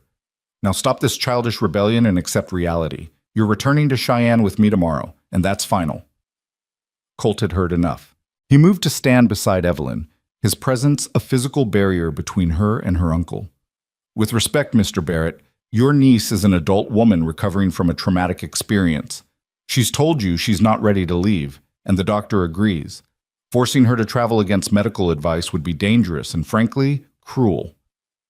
This doesn't concern you, Bennett, Barrett said icily. This is a family matter. It concerns me when it happens on my property and involves someone under my protection, Colt replied, his voice hardening. Miss Hart stays here until she's ready to leave. Not a day sooner. Barrett's face went purple with rage. You have no right. I have every right. This is my land, and she's my guest. You want to take her? You'll have to convince her to go willingly, and from where I'm standing, that doesn't seem likely. The two men stared at each other, the tension thick enough to cut. Finally, Barrett turned to Evelyn with barely controlled fury. Is this really what you want? To throw away your future, your reputation, everything, to stay here with this cowboy? Evelyn's chin lifted. What I want is to make my own decisions for once in my life, and right now that means staying here until I'm well enough to think clearly about what comes next. You'll regret this, Barrett warned. Theodore won't wait forever. If you don't return soon, he'll break the engagement, and then where will you be? No respectable man will have you after this scandal. Then I suppose I'll have to learn to live without the approval of respectable men, Evelyn said, and Colt heard the echo of his own philosophy in her words. I'd rather be scandalous and free than respectable and trapped. For a long moment, Barrett seemed to struggle with himself. Then he shook his head in disgust. Fine. Stay here and play at frontier life if it makes you feel independent. But when reality sets in and you realize what you've thrown away, don't come crying to me for help. He mounted his horse with jerky movements. I'll give you 1 month. If you haven't returned to Cheyenne by then, I'm washing my hands of you entirely. Your inheritance, your allowance, everything. It all goes away. You'll be on your own. I understand, Evelyn said quietly. Barrett looked like he wanted to say more, but instead he just wheeled his horse around and spurred it into a canter back the way he'd come. They watched him go in silence, his figure growing smaller against the vast white landscape until he disappeared entirely. Only then did Evelyn's composure crack. She swayed on her feet, and Colt caught her elbow to steady her. She was trembling, he realized, shaking like a leaf in a storm. "I just cut myself off from everything," she whispered, her eyes wide with shock at what she'd done. "My uncle, my inheritance, Theodore, my entire life in Boston. What have I done?" "You chose yourself," Colt said simply. "That's nothing to regret." "But what if he's right?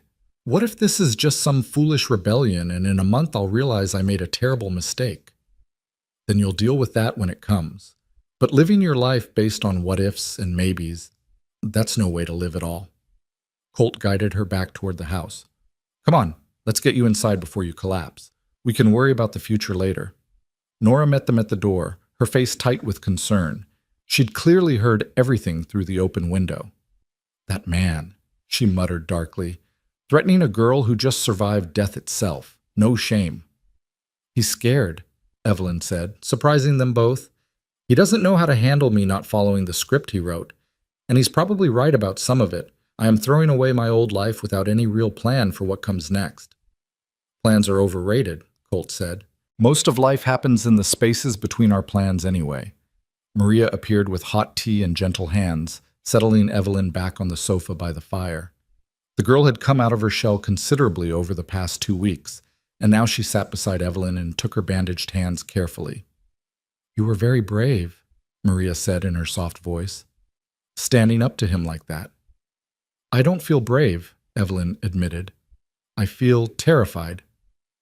"Bravery is being terrified and doing the thing anyway," Nora said firmly. "You did right, child. A man who threatens to abandon you for choosing yourself isn't worth keeping anyway." But despite their reassurances, Evelyn couldn't shake the feeling that she'd just stepped off a cliff into darkness, with no idea where or how she'd land. She'd given herself 1 month to figure out her future, and the clock was already ticking. The days that followed took on a different quality, charged with urgency that hadn't been there before. Evelyn threw herself into learning everything she could about ranch life with an almost desperate determination. She helped Nora in the kitchen despite her still clumsy hands, practiced her writing for hours each day, and began taking short walks around the property to rebuild her strength. "You're pushing too hard," Colt warned one evening, finding her in the barn attempting to curry Thor despite her bandaged fingers. "Healing takes time." "I don't have time," Evelyn said, not looking up from her work. "I have 1 month to prove to myself that I can make a life here. That means learning to do things for myself, not depending on everyone else's charity." "It's not charity when it's freely given," Colt said, taking the curry brush from her hands. "And you won't prove anything by injuring yourself further. Strength isn't about pushing through pain. It's about knowing when to rest so you can fight another day." "Is that what you did after Sarah died?" Evelyn challenged. "Rested and took your time healing?" The blow landed, and she saw it in the way Colt's expression shuddered. "No," he admitted after a long pause. "I worked myself half to death trying to outrun the grief.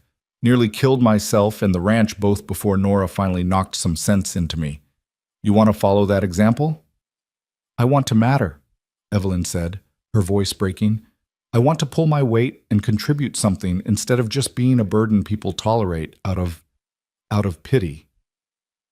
"You're not a burden," Colt said firmly.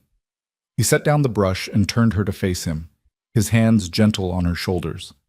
"You're a person who's recovering from trauma, and that takes time. Nobody here pities you, Evelyn. We care about you. There's a difference."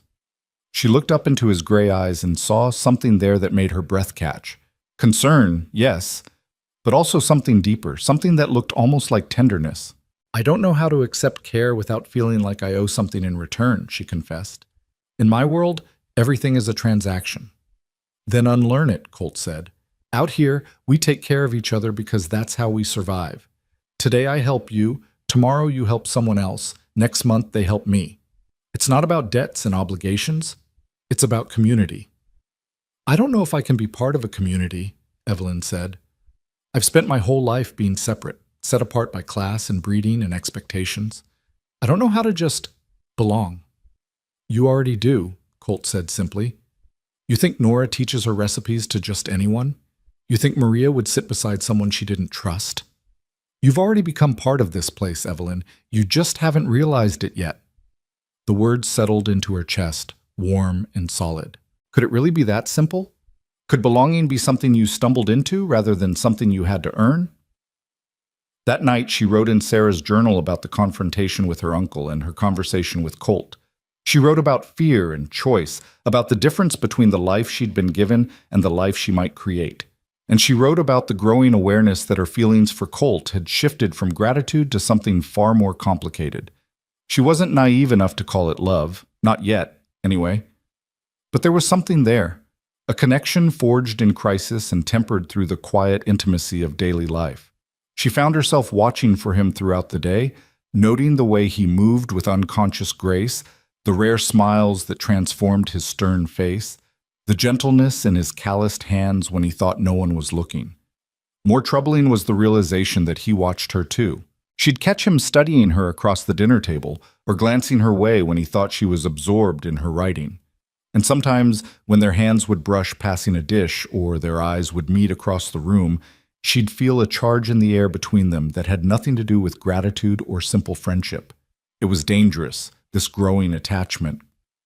She was still technically engaged to Theodore, still under her uncle's guardianship, still a woman with a complicated past and an uncertain future. And Colt was still grieving his wife, still carrying wounds that might never fully heal. Neither of them was in a position to act on whatever was building between them. But that didn't make it any less real. The turning point came 3 weeks after the crash, on a clear Sunday morning when Colt announced they'd be riding into Redemption Creek for church services. Evelyn panicked at first. She wasn't ready to face a town full of strangers, wasn't ready for the questions and judgment she knew would come. But Nora was firm. "You can't hide here forever," the older woman said, helping Evelyn into one of Maria's better dresses, altered to fit. "People need to see you're alive and well, and you need to see that this community isn't like the one you left behind." The ride into town was Evelyn's first time on horseback since the accident. Colt had saddled a gentle mare named Daisy, and he rode close beside her on Thor, ready to catch her if she faltered. But she didn't falter. Her hands were strong enough now to hold the reins, and her body remembered the rhythm of riding even if her muscles protested the effort. Redemption Creek was small, a single main street lined with wooden buildings that looked like they'd been thrown up quickly and might blow away in a strong wind. But what it lacked in polish, it made up for in character. The church was the largest building, whitewashed and standing proud with a simple bell tower. People were already gathering when they arrived, families in their Sunday best greeting each other with easy familiarity. Evelyn felt every eye turn to her as they dismounted. She heard the whispers, saw the curious stares. But instead of judgment, what she saw in most faces was sympathy and welcome. These were people who understood hardship, who knew what it meant to survive against the odds. The preacher, a weathered man named Josiah Cole, greeted them warmly at the door. "Miss Hart, I presume.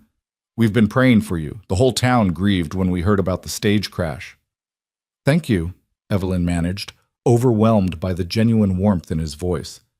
"Colt Bennett is a good man," Cole continued. "One of the best I know. You were blessed that he found you." "I know," Evelyn said, glancing at Colt. He looked uncomfortable with the praise, his jaw tight.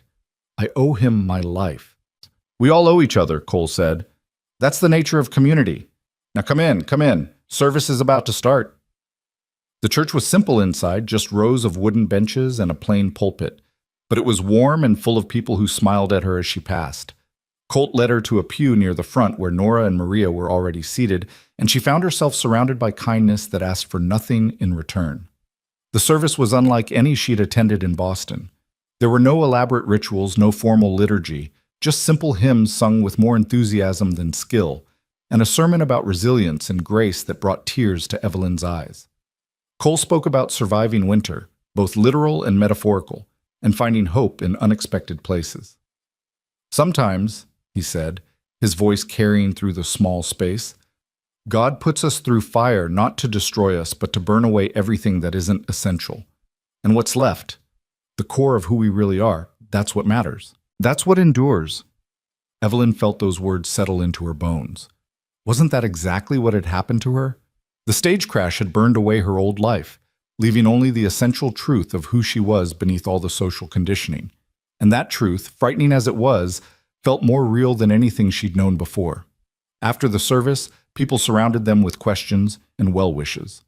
Mrs. Henderson, the schoolteacher who'd taken over after Sarah died, pressed a jar of honey into Evelyn's hands. "For healing," she said, "my grandmother's recipe." Old Doc Morrison, who'd examined Evelyn the week before, checked her bandages and pronounced himself satisfied with her progress. "You're tougher than you look, young lady. Most city folk wouldn't have lasted an hour in that storm." And on it went, person after person offering small kindnesses, sharing stories, making her feel like she belonged to something larger than herself. By the time they left, Evelyn felt exhausted but strangely buoyed. These people had accepted her without reservation, had welcomed her into their community simply because she needed welcoming. On the ride home, she voiced this to Colt. "They're so different from people in Boston. No one asked about my family connections or my prospects. They just cared." "That's because out here, what matters is what you do, not who you are," Colt said. "A person's worth is measured in character and effort, not bloodlines and bank accounts. It takes some getting used to if you're not raised to it." "I think I prefer it," Evelyn admitted. "It feels more honest somehow." "It is," Colt agreed. "But it's also harder in some ways. You can't coast on your name or your inheritance. Everything you get, you have to earn. Are you ready for that?" "I don't know," Evelyn said honestly, "but I want to try. I want to be someone who matters because of what I do, not what I was born into." Colt smiled, a real smile that reached his eyes. "Then you'll do just fine out here." That evening, gathered around the dinner table with Nora and Maria, Evelyn made a decision. "I want to learn to shoot," she announced, "and I want to learn to really ride, not just sit pretty on a horse, and I want to help with the ranch work, whatever that involves. If I'm going to stay here, if this is going to be my life, then I need to learn to do it properly." Nora and Maria exchanged glances. Colt set down his fork and studied her seriously. "That's a lot to take on. The work is hard and it doesn't get easier just because you want it to." "I know," Evelyn said, "but I'm done being helpless. I'm done letting fear or propriety or other people's expectations stop me from becoming who I need to be." She met Colt's eyes steadily. "Will you teach me?" For a long moment, he said nothing. Then, slowly, he nodded. "Yeah, I'll teach you. But you follow my instructions exactly. No arguments. Deal?" "Deal," Evelyn agreed. "Then we start tomorrow," Colt said. "And I'm warning you now, you're going to hate me by the end of the first week." "I'll risk it," Evelyn said, and meant it. She had 1 month to prove to herself that she could build a life here. 1 month to become someone who could survive and thrive in this hard, beautiful land. 1 month to figure out if the feelings growing between her and Colt were real or just the result of proximity and shared trauma. It wasn't much time, but then again, her entire world had changed in a single night of snow and terror. Maybe a month was enough to change it again, this time on her own terms.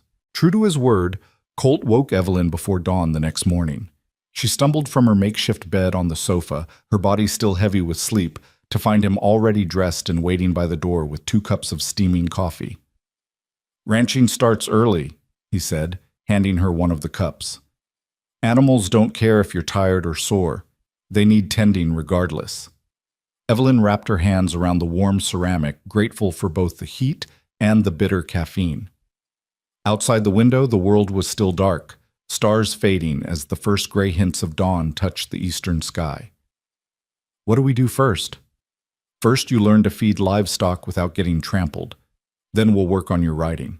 After that, if you're not too exhausted, I'll teach you basic marksmanship." He studied her carefully. "You can back out any time. No shame in admitting this life isn't for you."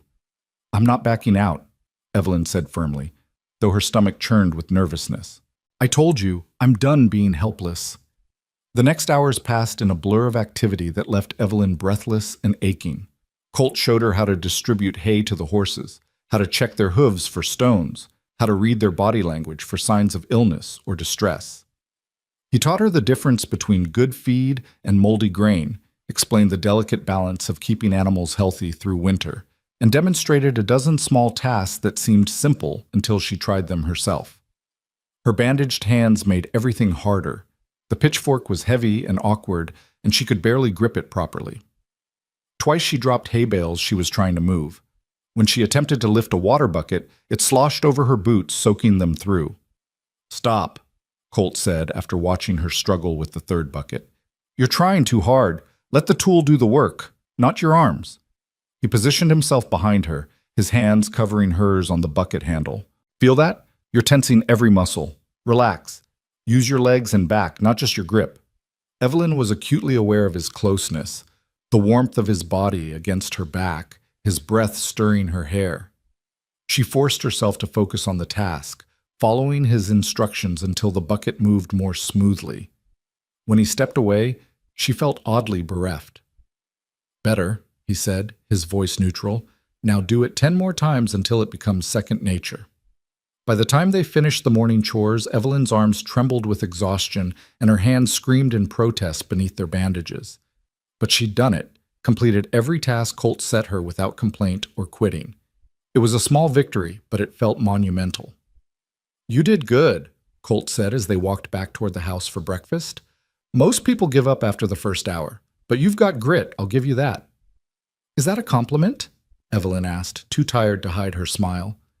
"It's the truth. Grit matters more than anything else out here. Talent, education, breeding, none of that means much when you're facing down a blizzard or a broke fence line.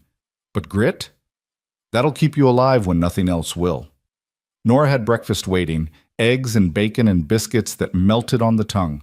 Evelyn devoured her plate with unladylike enthusiasm, suddenly ravenous in a way she'd never experienced in Boston.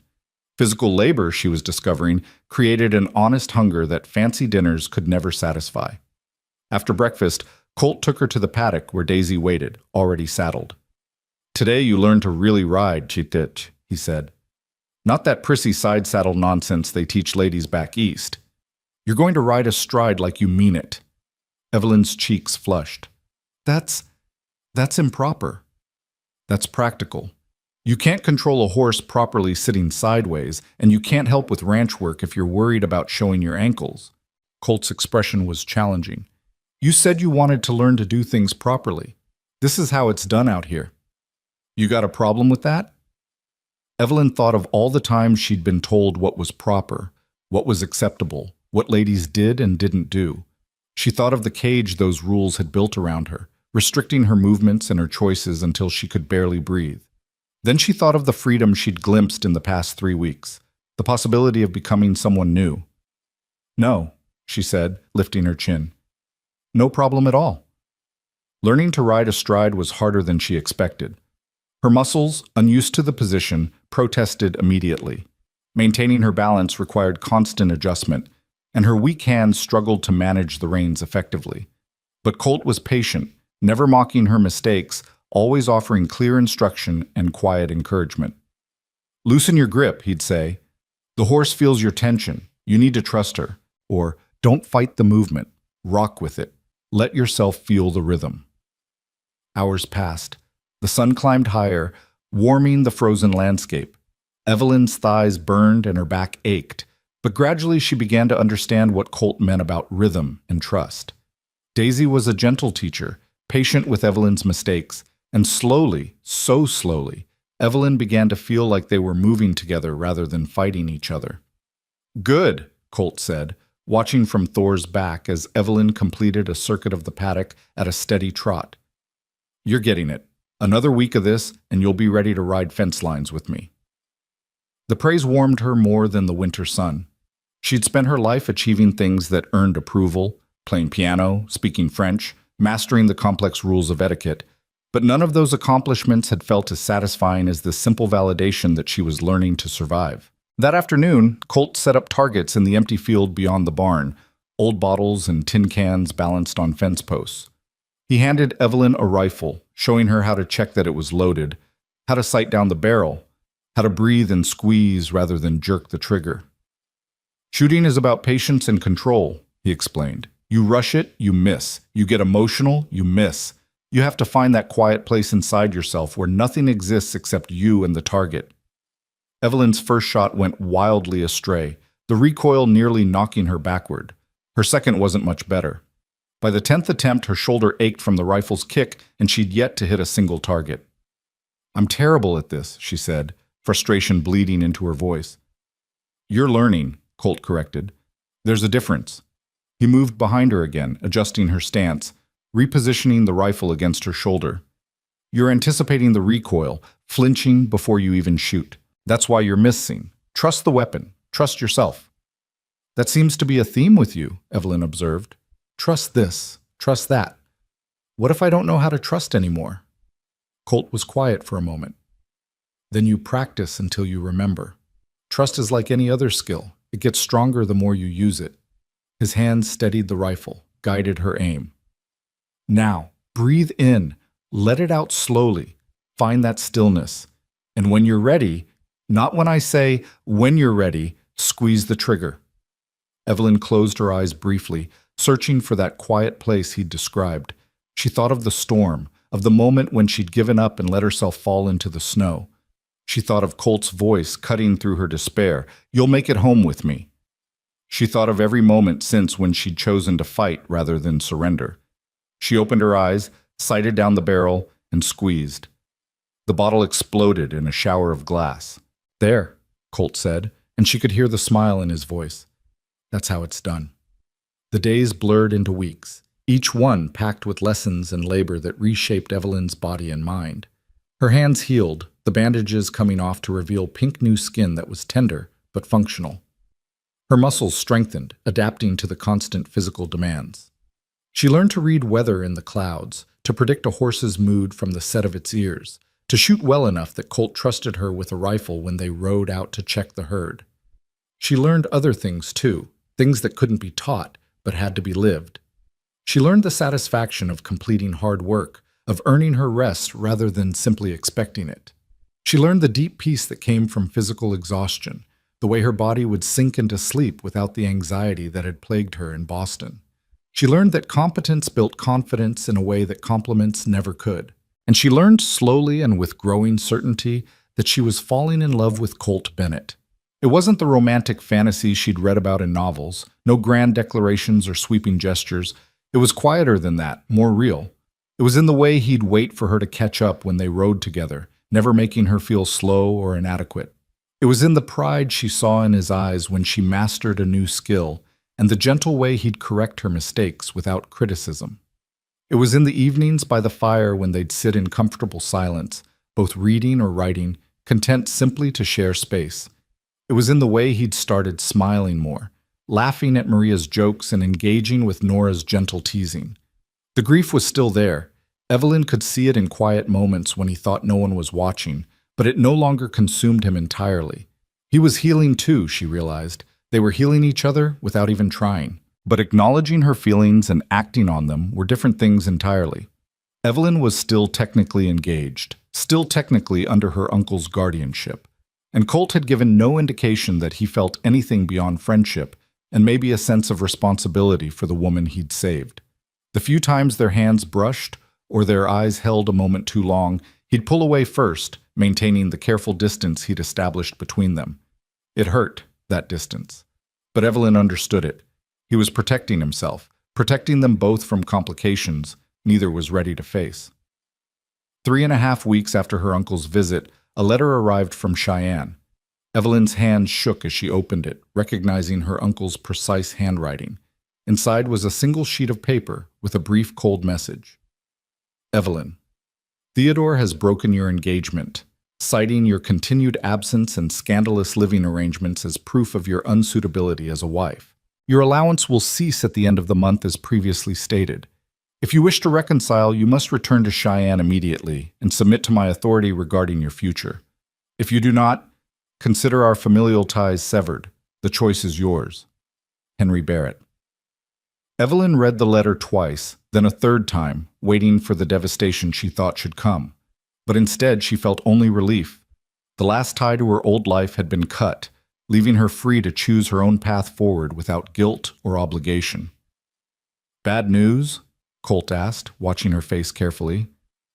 No, Evelyn said slowly, a smile spreading across her face. Actually, it might be the best news I've received in years. Theodore broke our engagement. My uncle has disowned me. I'm completely, utterly free. Free and broke, and Nora pointed out practically from her chair. Child, what will you do?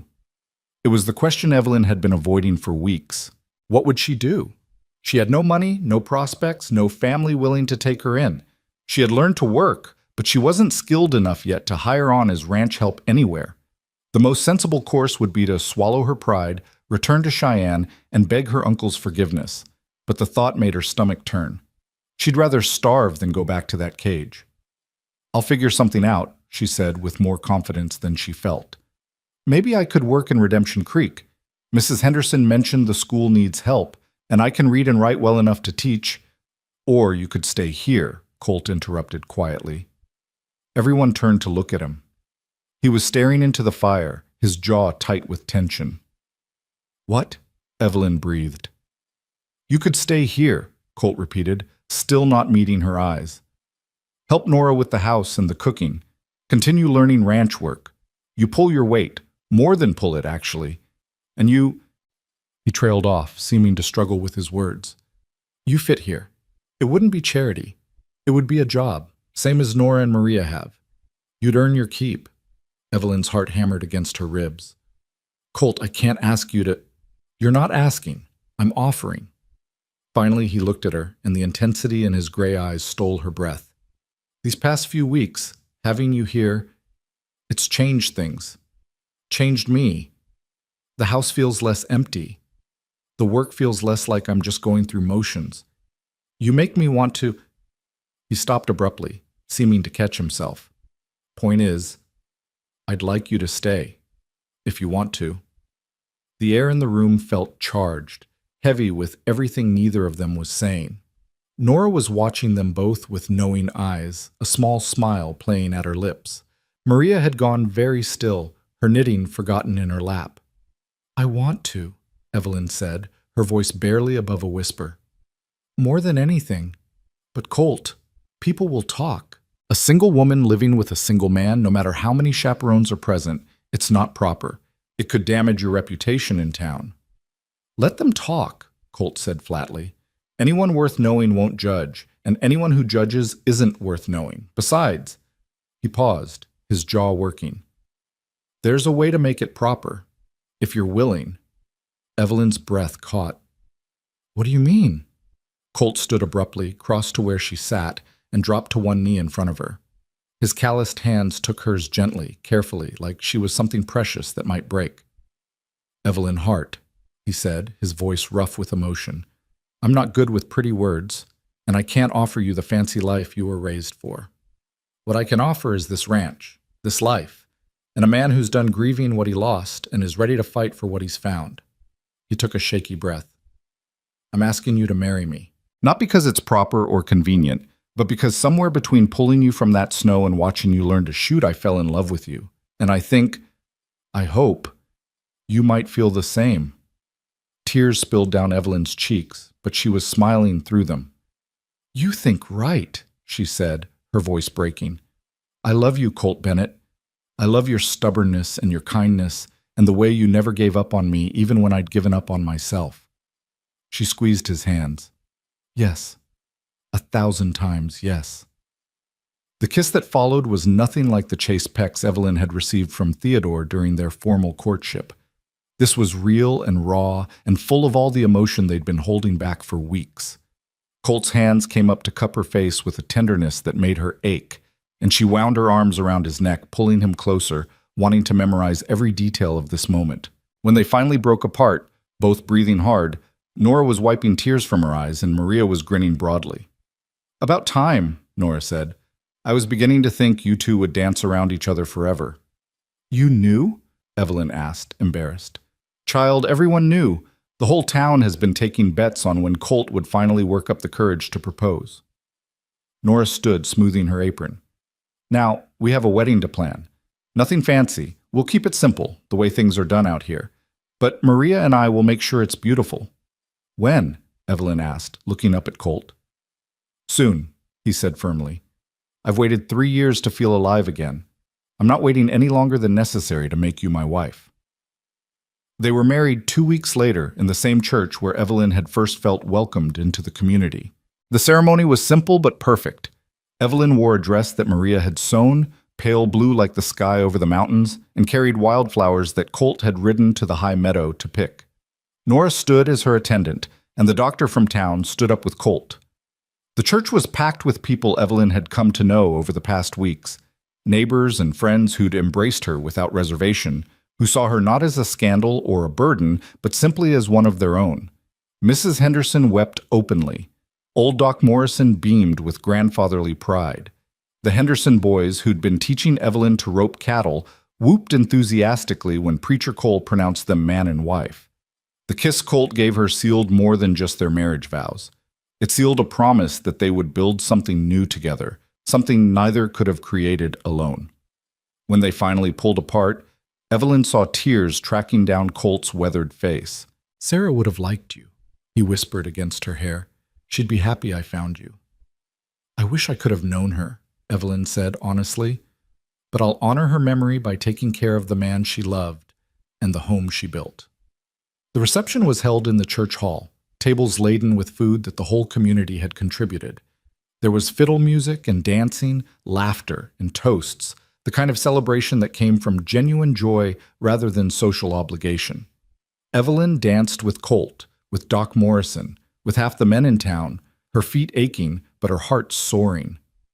As the sun set, painting the sky in shades of pink and gold, Colt pulled her outside for a moment alone. They stood together on the church steps, looking out over the snow-covered landscape that had nearly killed her and had ultimately saved her. "Any regrets?" Colt asked quietly. Evelyn thought about everything she'd lost. Her inheritance, her family connections, the comfortable life she could have had if she'd just played by society's rules. Then she thought about everything she'd gained: freedom, purpose, a community that valued her for who she was, rather than what she represented, and most importantly, love that was real and hard-won and worth every sacrifice. "Not a single one," she said, leaning into his warmth. "You promised me I'd make it home with you. I just didn't realize you were offering me a home I'd actually want." "Took me a while to realize it too," Colt admitted. "Spent 3 years thinking I'd never feel at home anywhere again. Then you stumbled into my life half frozen and stubborn as hell, and suddenly home was wherever you were." They stood there as darkness fell and stars began to emerge, the same stars that had witnessed Evelyn's desperate flight through the snow and her equally desperate choice to keep fighting. She thought about the woman she'd been then, terrified and trapped, and convinced her life was over. She thought about the woman she was now, strong and free, and just beginning to understand what life could be. "Thank you," she said softly, "for finding me, for giving me a reason to survive." "Thank you for surviving," Colt replied, "for choosing life when it would have been easier to give up, for choosing me when you could have gone back to your old world." "That was never a choice," Evelyn said. "That world was a beautiful prison. This—" She gestured to the vast wilderness around them, to the warm lights of the church behind them, to the man standing solid and steady at her side. "This is freedom." They returned to the ranch that night as husband and wife, Nora and Maria following in the wagon with wedding gifts and leftover food. The house that had sheltered Evelyn through her recovery now welcomed her as its mistress, and she felt the rightness of it settle into her bones. That night, curled against Colt's chest in the bed that had been his alone for 3 long years, Evelyn thought about the strange path that had led her here. The stage crash that should have killed her, the storm that should have claimed her, the choices that should have been impossible but somehow weren't. "What are you thinking about?" Colt murmured, his fingers tracing lazy patterns on her shoulder. "About fate," Evelyn said. "About whether we make our own choices or if we're just following a path that was laid out for us." "Both, maybe," Colt said thoughtfully. "The storm brought you to me. That was fate, or luck, or God, depending on what you believe. But everything after, that was choice. You chose to fight. I chose to find you. We chose each other. That's not fate. That's courage." Evelyn turned in his arms to face him. "I used to think courage meant not being afraid, but I've been afraid every day since the crash. Terrified, actually. Of failing, of being a burden, of making the wrong choices. I'm still afraid sometimes." "That's what makes it courage," Colt said. "Doing the thing despite the fear. You've shown more courage in the past month than most people manage in a lifetime." We both have, Evelyn corrected. It takes courage to love again after loss, to open your heart knowing it could break. Worth the risk, though, Colt said, pressing a kiss to her forehead. Every time. The months that followed were hard in ways Evelyn had never imagined. Winter deepened, bringing storms that trapped them inside for days at a time. She learned to endure cabin fever, to find peace in the forced stillness. She learned that ranch work was relentless and unforgiving, that animals needed care regardless of weather or exhaustion or personal comfort, but she also learned joy in its purest form. Joy in watching sunrise paint the mountains gold. Joy in the simple satisfaction of a meal she'd cooked herself with food she'd helped produce. Joy in falling asleep exhausted beside a man who loved her exactly as she was, without requiring her to be anything more or less. She continued writing in Sarah's journal, filling page after page with observations about her new life. Eventually, she began submitting pieces to newspapers in Cheyenne and Denver, writing under a pseudonym about frontier life and the women who chose it. To her surprise and delight, editors began accepting her work, then requesting more. The money wasn't much, but it was hers, earned through her own effort, belonging to no one but herself. "You were right," she told Colt one evening, showing him her first payment, "about finding that quiet place inside myself. I found it, and it turns out there are words there. Stories worth telling." "I'm proud of you," Colt said simply, and the words warmed her more than any grand praise could have. Spring came eventually, as it always did, transforming the frozen landscape into something alive and green. The snow melted, revealing the earth beneath, and with it came a sense of renewal that felt almost symbolic. They rode together to the high meadow where Colt had picked Evelyn's wedding flowers, and stood at the place where a simple wooden cross marked Sarah's grave. Evelyn had feared this moment, worried she might feel like an interloper or a replacement, but standing there with Colt's hand warm in hers, she felt only gratitude. Gratitude to Sarah for loving this good man and teaching him how to love. Gratitude for the journal that had given Evelyn's voice somewhere to live. Gratitude for the home Sarah had built that now sheltered them both. "Thank you," Evelyn whispered to the woman who'd never know her. "For him, for everything. I'll take care of them both, the man and the dream, I promise." Later that spring, Nora announced that she and Maria would be moving into the small house on the southern edge of the property that Jose had built, but never finished. "You two need your privacy," she said firmly when Evelyn protested. "And Maria's getting old enough to need her own space. Besides, I'm not going far, just far enough to pretend I don't hear what I don't need to hear." Her meaning was clear, and Evelyn blushed scarlet while Colt tried unsuccessfully to hide his laughter. The house felt strange with just the two of them, larger somehow, and more intimately theirs. But it was a good strange, full of possibility. They talked about the future over breakfast, made plans over dinner, and discovered each other in the quiet hours between. By summer, Evelyn could ride as well as any ranch hand, shoot straight enough to bring down game for the table, and manage the household with efficient confidence. She'd published a dozen articles about frontier life and was working on something longer. A memoir, perhaps, or a novel loosely based on her own experience. The words came easily now, flowing from a well that seemed bottomless. One evening in July, they rode together to the creek where Evelyn's stage had overturned. The wreckage had been cleared away, but you could still see the scar in the earth where it had happened. Evelyn dismounted and stood at the edge, looking down at the place where 5 people had died, and she had chosen to live. "Do you think about them?" Colt asked quietly. "The others?" "Every day," Evelyn admitted. "I wonder who they might have become if they'd lived. What dreams they had, what futures they were denied. And I wonder why I survived when they didn't." "Maybe there's no answer to that," Colt said. "Maybe it's just random chance, and trying to find meaning in it will drive you mad. Or maybe," Evelyn said slowly, "maybe the meaning isn't in why I survived, but in what I do with the survival. Mrs. Patterson told me on the stage that she was traveling to see her daughter's new baby, that she'd almost canceled because of the weather, but decided life was too short to miss important moments." She turned to face Colt. She was right. Life is too short.